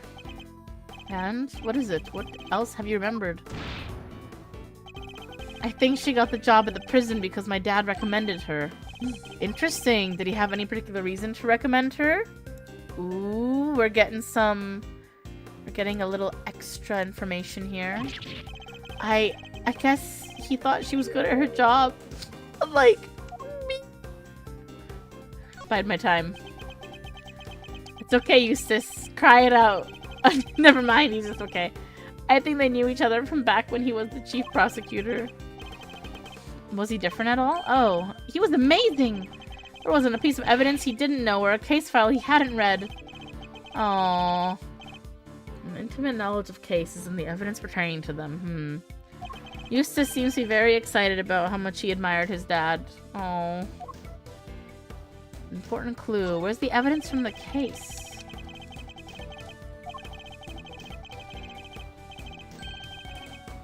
As the prosecutor in charge, they were your responsibility. Did you misplace them somehow? No, that's not what happened. You haven't heard my side of the story. Bide my time. I don't want to hear your excuses, and let me hear my side of the wrong answers, obviously. I thought I was putting them in the safest place there was. But, what did I do? What did I do? He's drowning in his own self-doubt again. Guess I better send out a lifeboat and bring him in. You gave the evidence to your father. I think I know what you thought would be the safest place possible. With your father, isn't that correct? That's what I thought too. He told me it would be all safe with him. He said there was nowhere safer. Afraid he betrayed your trust and in the ugliest way possible. So he got rid of it? Why, Dad? What were you thinking? He wanted to mess with the trial. He wanted to obscure the truth in order to ensure Warden Lagarde was declared innocent. There's no easy way to say this, Eustace. He used you. Evidence is still in Chairman Winter's possession, and we still don't know where Sean is. We need to get back out there and find him. It's all my fault. What do I do now? I can't stand by and watch him like this. He's had a brutal collision with a reality he never even knew existed. I should ask him what he means to do now. Help him figure that out. The road ahead will be a hard one. Oh man, this is a great example of Edgeworth, because Edgeworth's already had, he's had both sides of this. He's had a father figure he's loved and trusted be ripped away from him. His own father, who he admired to death. Till his death, really. And then, Von Karma, the man responsible for Edgeworth's turmoil, was also a mentor figure for Edgeworth ever since, you know? He was the thing that saved Edgeworth for a time being, although Edgeworth did not have the life he should have had. No, Edgeworth got very twisted in this era. At the same time, I think following his father's death, Von Karma was a source of comfort for Edgeworth in the sense that he had something to work towards and something to be, and I think it definitely gave him distraction. And also to then find out what Von Karma did was also the ultimate betrayal for Edgeworth, right? Not only did he lose his father, whom he loved so dearly and deeply, but he lost it to the man who he thought was saving him after his father's death. That is so cruel. It's like losing what you believe in twice, you know? And I think that's what makes Edgeworth a really interesting character, That's what makes his growth, I think, so gradual and slow and so, like, hard to come back from, because he went through some very, very tumultuous, you know, stuff in his personal life. But this version of Edgeworth right now, this version of Edgeworth knows what he wants. He doesn't exactly know what path he's gonna take, but he knows what he believes is right. And the fact that he sees Eustace going through this exact range of emotions means he understands. This is fate, and maybe my job is to point him in the right direction. Will you walk the same path as your father? To continue to ignore the truth? Come on, give me a break, will you? Can't a guy get a glass of human kindness when he needs one? Do you mean the milk of human kindness? I'm afraid that's not quite how the phrase is used. I like how he's teaching him the phrases. Huh? It's not? Listen, talking with you like this, it's helpful for me too. There was a time when there were truths I didn't want to face up to either. But a good friend taught me. A good friend? A good friend? Hell yeah. The error of my ways. That's nice. But I don't have anybody like that. I can be that person for you. If you could muster the courage to try and find your feet again, I'd be very happy to help. You would? But only if you really mean to try. I don't want to be like my dad. You want to be better than him, don't you? Yes, Eustace, I see it now. What do you mean to do now? What now, Eustace? Well, first I'm gonna give this stupid jacket back. I don't deserve to wear it. My dad always said that clothes make you a man, but I'm no man. I think it would suit me pretty nicely. It's clothes make the man. Make the man, Eustace, not a man. It is? Thanks, Edgeworth. I'm learning a lot from you today. That's good to hear. Now about that jacket. Why don't we make you into a prosecutor worthy of it? Alright, let's do it. Let's make it so nobody ever makes fun of me again. Bide my time.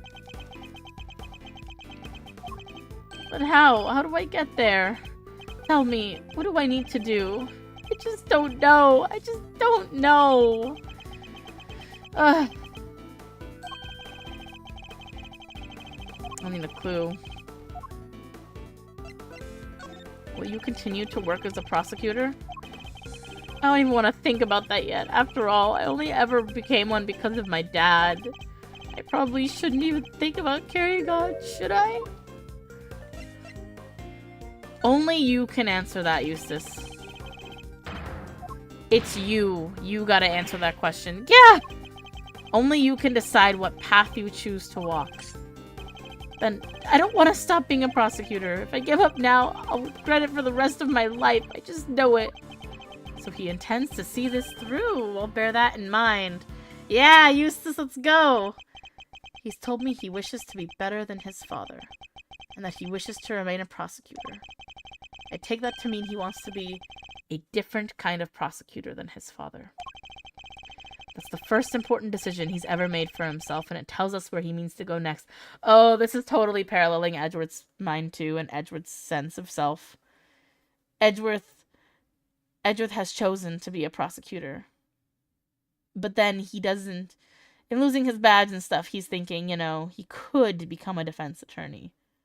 But I think we all know that this is paralleling what Edgeworth wants to do as well. Especially because I feel like now that he sees Eustace, he might feel a sense of responsibility for trying to help Eustace become a prosecutor. And in a way that Edgeworth never had. Someone who actually wants to guide someone else, you know?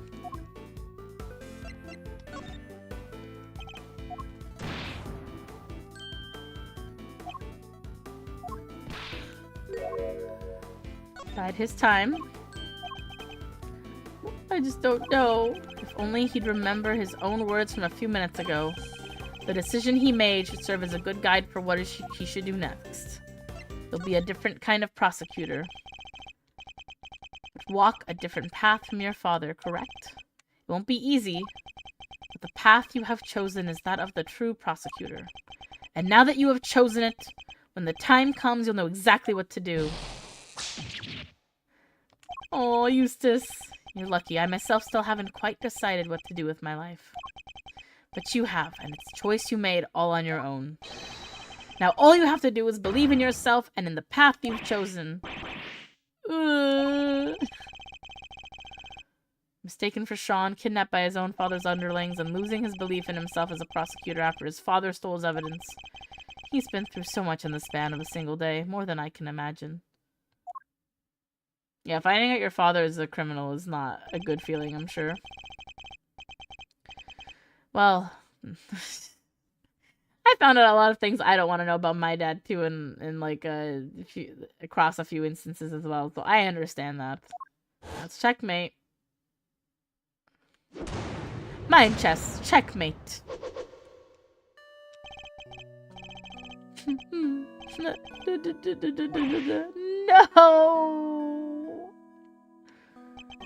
Ooh. Yeah, I'm sorry, Eustace. I don't think I've ever seen him move so fast. He's particularly speedy when it comes to running away from things, it seems. I want to see Eustace in a future game where he's, like, a competent prosecutor, but he just keeps saying all the wrong phrases. That'd be funny. Like, he is like, pretty good at what he's doing, and he's got all the right stuff, but then he just keeps saying wrong, like, turns of phrases. God, we don't have much time left. Better check in with Fender. He'll want an update on what we discovered. You should know what's going on over at the courthouse. But Eustace ran off, right? Isn't he supposed to be the prosecutor in charge? Francisca will continue. Is that really alright, though? It's gonna have to be like you say. Eustace ran off, that's true. So that was Eon, my bad. Alright, let's check in with Fender.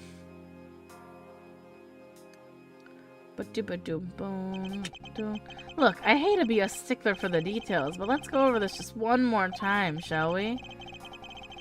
No murder weapon means no conclusive proof, means no conviction. That's all there is to it. That makes no sense. The lack of a murder weapon does not prove your client's innocence. Don't make me come over there and whip it into you. Eek! Eddie, darling, how much longer is this going to take? It's almost as if you're trying to drag this out for as long as possible. Sorry, Fiefs, it's our friend the prosecutor over there. She's stubborn as a freaking mule. Then give me a satisfactory explanation. Or I'll just have to keep whipping you until you can. Seriously, I've already taken more licks than I've had birthdays. Oh my god. Come on, Miles, what's taking so long? I'm happy to buy you some time and all, but I'm taking a beating here. Oh man. Bring, bring. Oops, sorry, G, this one's important. Mind if I take it? Fine.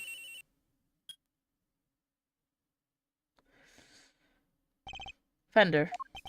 Miles Sereno, boy, am I ever glad to hear your voice. How are things on your end? We found you, sis. Sweet! And the knife and the chisel? Unfortunately, he entrusted both to his father's care, which means the Chairman Winner is the only person who knows where they are. Chairman Winner, but why would he? We're not quite sure of the specifics just yet, but we do know that Chairman Winner and Warden Lagarde have some sort of connection they'd rather others didn't know about. Gotcha. Alright, next one will be to get Excelsius Winner on the stand.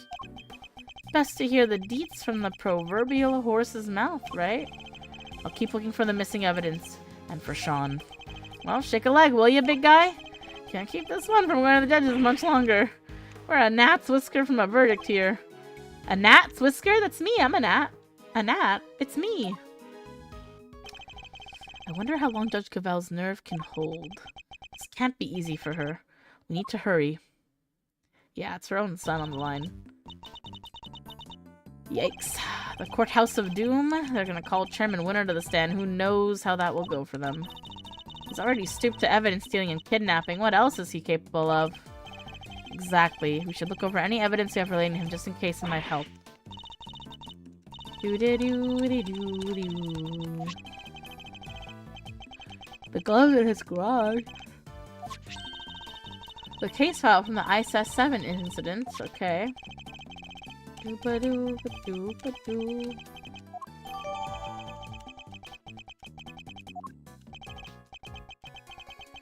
Interesting. We sure do. Last but far from least, there's this. You get a Garasu pin. Please try and take this seriously. Oh? Says the guy who spends his life presenting people with evidence that has nothing to do with anything. Oh, that's rude. That's a low blow, okay. Eustace! Huh? Hey, what are you doing here? Ah, rude. He totally ignored me. What was he doing in big building? In the big building. Oh, I feel so bad for Eustace. He knows what he wants to do, but he can barely confront it himself. The hatch is wide open. Okay, down the hatch. Did Eustace really come down here? Look, the safe, it's open! We'd better take a closer look. What's going on here with the safe? There's some stuff in the safe. Ooh, a case file? A document of some kind. There's a photo attached. Okay, Mr. Knight. Yep.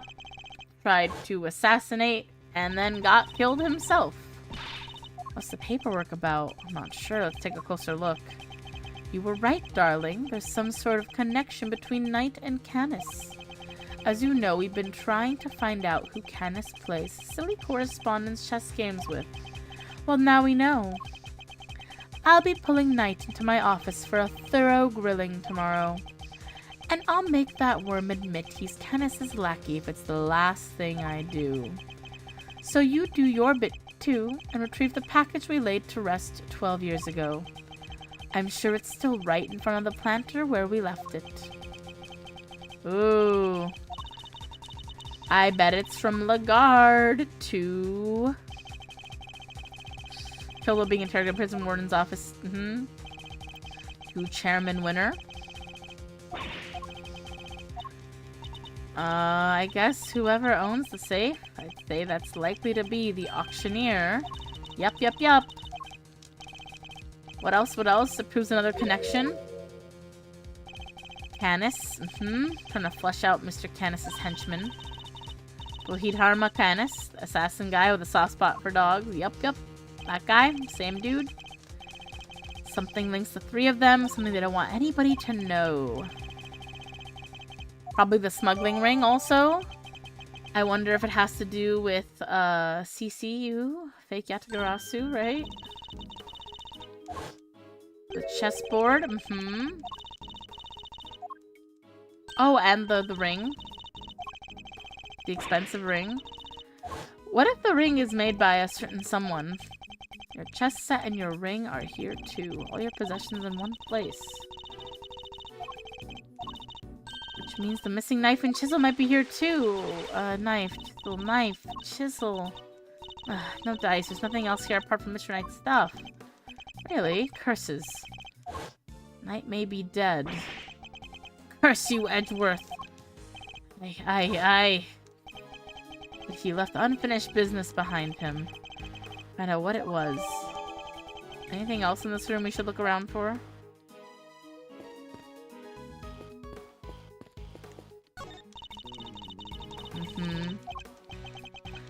I like how the game is just arrowing, like the ladder. Like, yeah, you need to go up the ladder. There's a type of quandary I'd never thought I'd thought about before.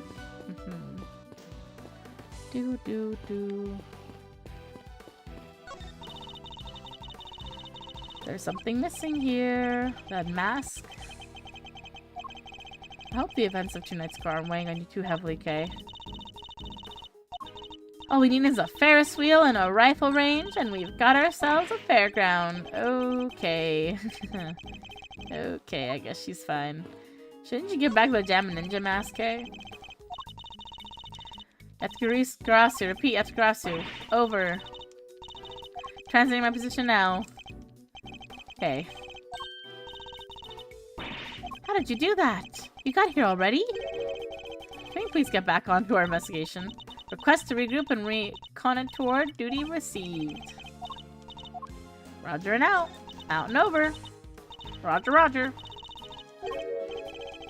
What are you counting, Kay? The zeros on the sign here. 1,000, 10,000, 100,000, a million?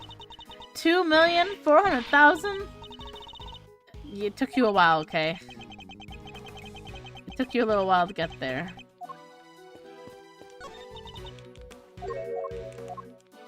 I want to talk about the ugly suitcase. Yeah, we probably don't want to go to the committee chamber right now. I heard about this place surely with secrets, huh? Yep, really did. Us great thieves love secrets too. We're almost as good at hiding stuff as we are stealing it. I won't go to your house and hide your Persian slippers, I promise. Ugh, I don't even own any. Can you imagine if Edgeworth owned Persian slippers? I bet he does own some steel samurai slippers. Would not be surprised.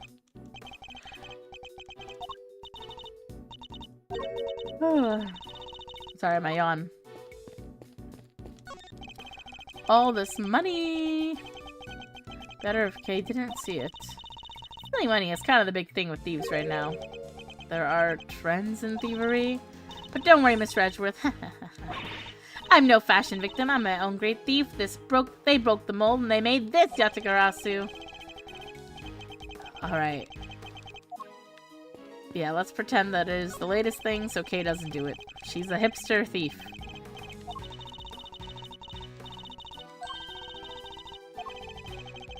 Trapped in the company of these four strange fellows. Great thieves mostly work outdoors. Oh god. Well, lots of fun looking around, but the game was telling us to go up here. Could I interest you two in some cotton candy, perhaps? It's Shelly the Killer! I have ice cream too, but if I recall correctly, you weren't much of a fan. You! The Killer! Oh, his theme is so jazzy. I love his theme. It's honestly very ominous. Truly appreciate how ominous it is. But down, boom, boom, boom. It's wonderful to see you looking so well, Mr. Edgeworth. What are you doing here? It's just as I said, I'm selling cotton candy. Can I really not interest you in some? Parting Cloud, it's called. Very apt. The fact that the cherry also mimics his monocle is just quite... And then the two-tone flavor thing with his scarred face is so good. I love that they did that. Sweeter than death itself, and so delicious, you'll feel you're parting the clouds en route to heaven. He's the last person on earth I'd accept candy from. I was hoping to ask you about my little message. Did you manage to figure it out yet? Congratulations on another case solved. Yet I can't truly say it's been fully resolved, can you? Have you been watching us this whole time? Watching you? No. I prefer to think I've been watching over you. The stand here really is the most marvelous little vantage point. How are the two things any different? What does he want with us? The president's murder, was that you? Oh, no, my contract elapsed a little while ago. He was rather famous among us assassins, you know. The man no one could kill. Notoriously stubborn, despite multiple attempts over the years. And it wasn't just his brawn that kept him safe. He used bodyguards, body doubles, you name it. It certainly wasn't his brawn that kept him safe. Sadly, this time, his bodyguards were nowhere to be found. And after Mr. Rook died to save him too. As I said, it wasn't me. I do not kill without good reason. Which is something else I have to be grateful to Mr. Rook for. Thanks to him, I avoided killing someone entirely unworthy of my attention. Thanks to... what does that mean? The person who hired me deliberately misled me as to the identity of my target. A betrayal of trust for which I won't soon forgive them. That is why I'm currently doing all I can to track them down. And do you know what I think? I think you and I are looking for the same person. Is he talking about whoever it is that killed the president? Who is this person, if you don't mind me asking? Come on, I can't tell you that. It's against the rules. Revealing the identity of a killer is out of the question. Of a client, sorry, is out of the question. I'd hardly stay in business long if people couldn't trust me now, would I? But that doesn't mean there's anything to stop me from catching up with them in my free time. What are you gonna do when you find them? Why? Dish out a little justice for the betrayal I suffered, of course. What? What are you saying? What's gonna happen to them? I think you can imagine. Well, this hasn't exactly been a pleasant catch-up. Ah, but I shouldn't leave you completely in the dark. There's something you ought to know.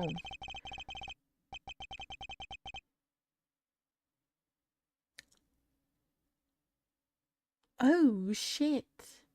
Our mutual friend, Bohidharma Canis. He escaped 3 days ago. What? Oh, shit. 3 nights ago, to be precise, his cell was suddenly simply empty. Almost as if he knew I was coming to pay him a visit. Wait, the killer went to visit Canis in prison? He's the person the killer is looking for? Now, I'd better not take up any more of your time. We'll be seeing one another again soon, I'm sure.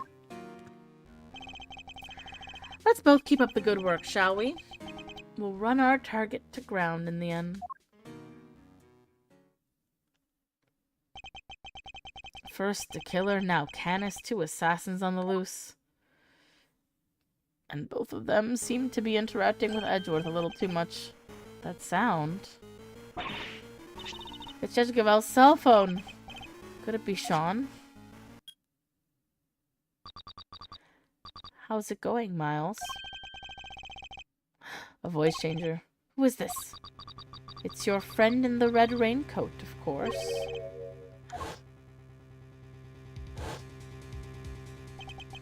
You're the one who abducted Kay! Bingo! Well figured out, Mr. Genius Prosecutor.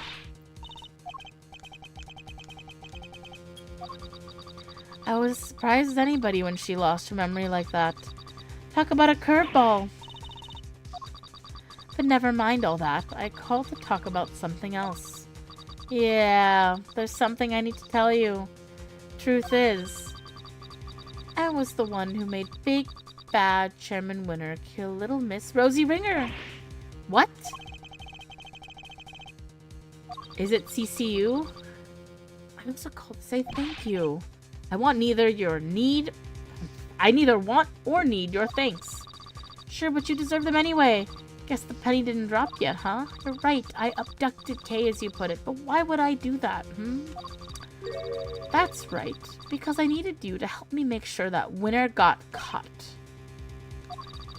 If Kay was a suspect, you'd have to look into it. And if you looked into it, you'd be sure to unmask him eventually.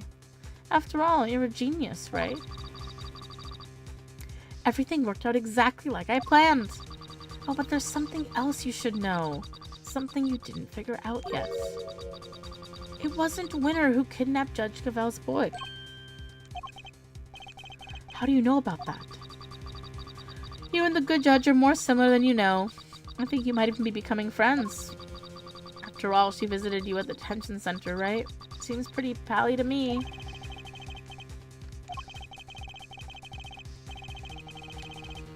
She appeared to be Detective Gumshoe, too. Anyway, you want to know how I knew about the kidnapping? That one's nice and simple, at least. Because sweet, innocent little Sean is here with me right now. Oh, sounds like that one was a real surprise. Ah, if only I could see your faces. Well, Kay, what do you say? Why don't you come and steal him back, just like you said you would? You wouldn't want the amazing Antigrassu's first commission to be a failure, would you? They even know about that? How can they possibly know so much? Oh, don't get the wrong idea about dear old Excelsius, by the way. Papa Winner's still a villain through and through. He wanted to kidnap Sean. I just got there first. Whew, what a bunch of clowns. His goons kidnapped his own son by mistake. Prove it. Put him on the phone. Oh, he's here. But I'm afraid I can't do that. He's sleeping. So sweet. Look, if you don't want to believe me, that's up to you. What do you want? What's the end game here? You're just trying to get Lagarde acquitted? Nope. I could care less about whether they find her guilty or not.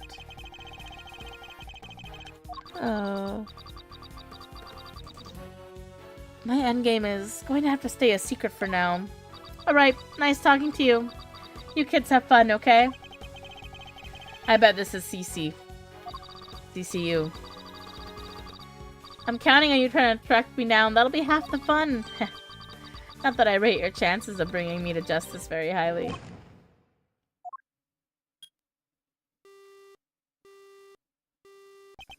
Ah, who was that? They didn't give us enough to figure that out. Deliberately, I imagine. It's not fair. They sure knew a whole lot about us. Indeed they did. Uncanny how much they seem to know. How is it possible they were party to so much that happened to him? They were party? Wouldn't it be privy? I don't know. They knew everything about the whole kidnapping situation too. You can figure out how. Where were they getting their information from?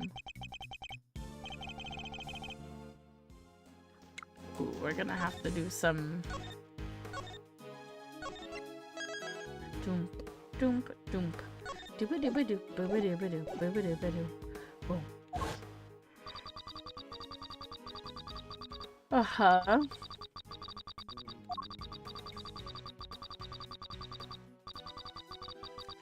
Yep. The Atakarasu.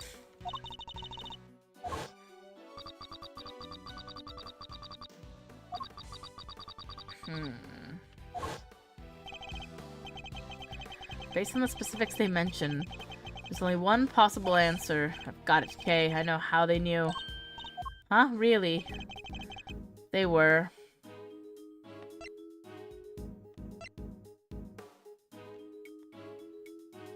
Listening in on us.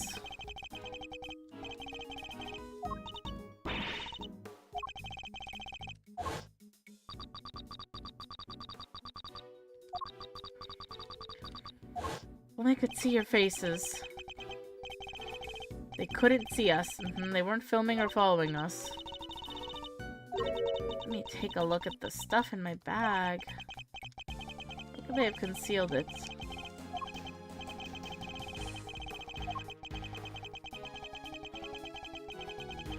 Yeah. Judge Cavell. Take a seat. What evidence did I have on my person at the point? Take that! Okay, can I take a closer look at your badge? That Garasu pin? No, it's mine! What? Seriously, Mr. Edgeworth? Sure, you're a great thief's assistant now. That doesn't mean you get to wear the pin right away. I have to earn it. I don't want to wear it. I want to check it for bugs. Huh? Let's take a look, shall we?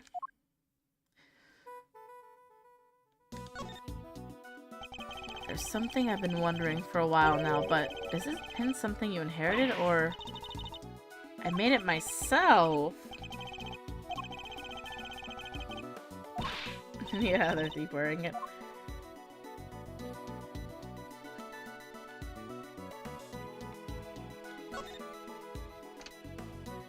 Aha! I was gonna say, I didn't remember that conversation at the beginning, but I remembered, Edgeworth didn't have anything evidence on him wise. Oh god. Evidence-wise, Edgeworth didn't have anything on him when Judge Cavell visited him, so... It must have just been that pin. How did you know? Whoever it is we're dealing with, they came into close contact with you recently.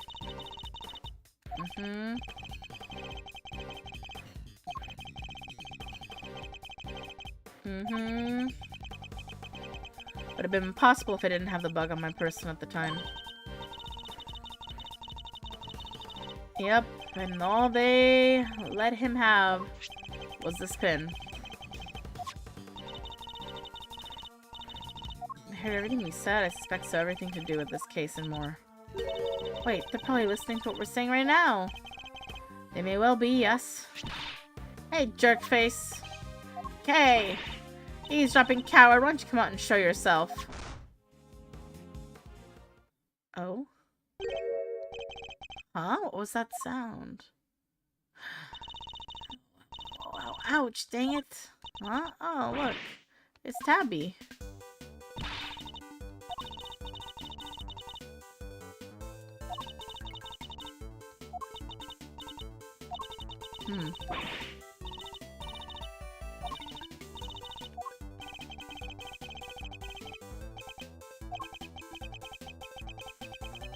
Yeah, maybe not be all of the front page. Oh, thanks, nearly walked right into that. Aw, come on, you're all no fun at all. I was counting on you opening up and spilling the beans all over this here plaza. Bug data, jot it down.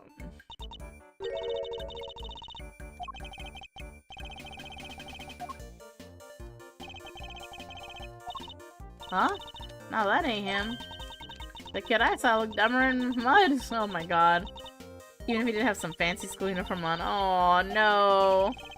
That's so mean.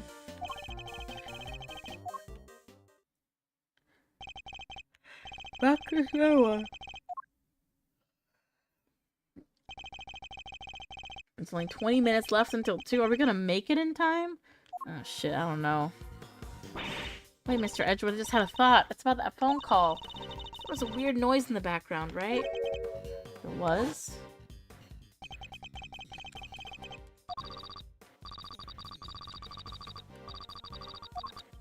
Oh, that weird bang, right?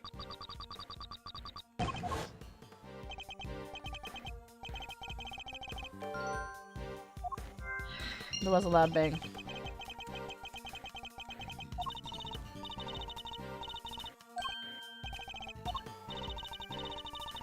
Any cuddlier, do you, Ruffles? Yeah. I mean... she literally made a loud bang noise herself a second ago.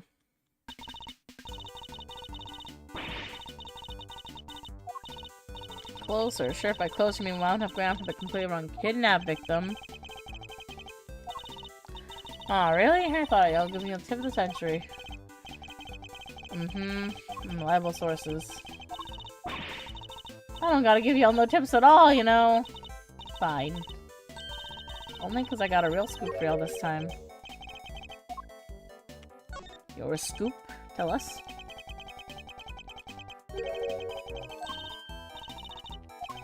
Okay, proof about Torosaurus. Okay, come on. Come on, give me that proof. Give me that hard, cold proof. The sound of that beastie breathing fire.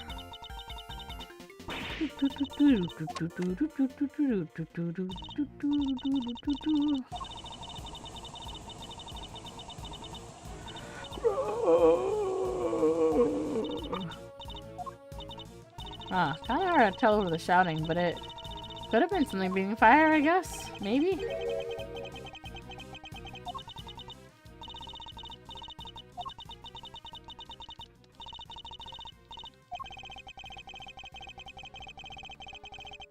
I like how he's slowly fading away. I was far away, but also recording via what much might call non-standard means.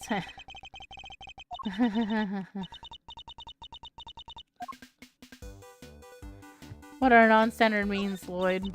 Tabby? I could have rigged me up a little wireless and just have him do some scoop detecting. Poor insect, a bug.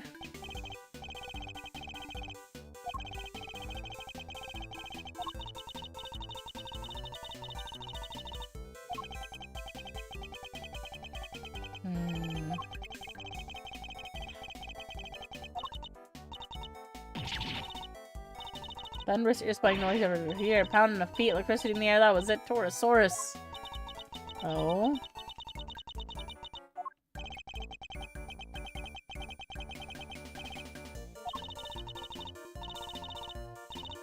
I don't need to see things. I'm the rider, you hear? Anyhow, I kept listening till the line comes. Ooh.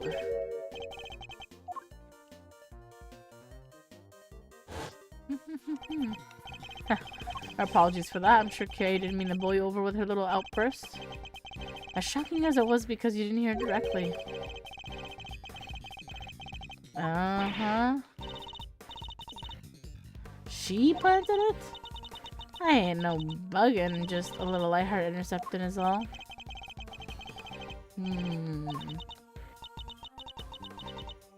Do what you dang well please.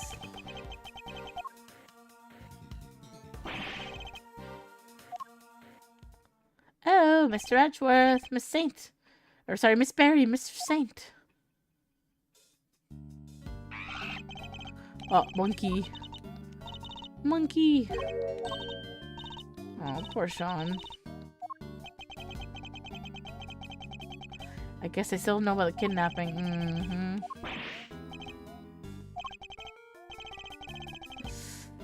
Sorry, Saint. They didn't find the evidence, though. They've got enough info, but not the evidence. Alright. I'm gonna end here for tonight because I am really sleepy all of a sudden. And I just don't think I'm gonna last very long, so I'll see you all later. Thank you for watching. Have a good night. I'll see if I can stream tomorrow. If not tomorrow, I will stream on Tuesday. So that being said, have a good night, everybody. Bye-bye.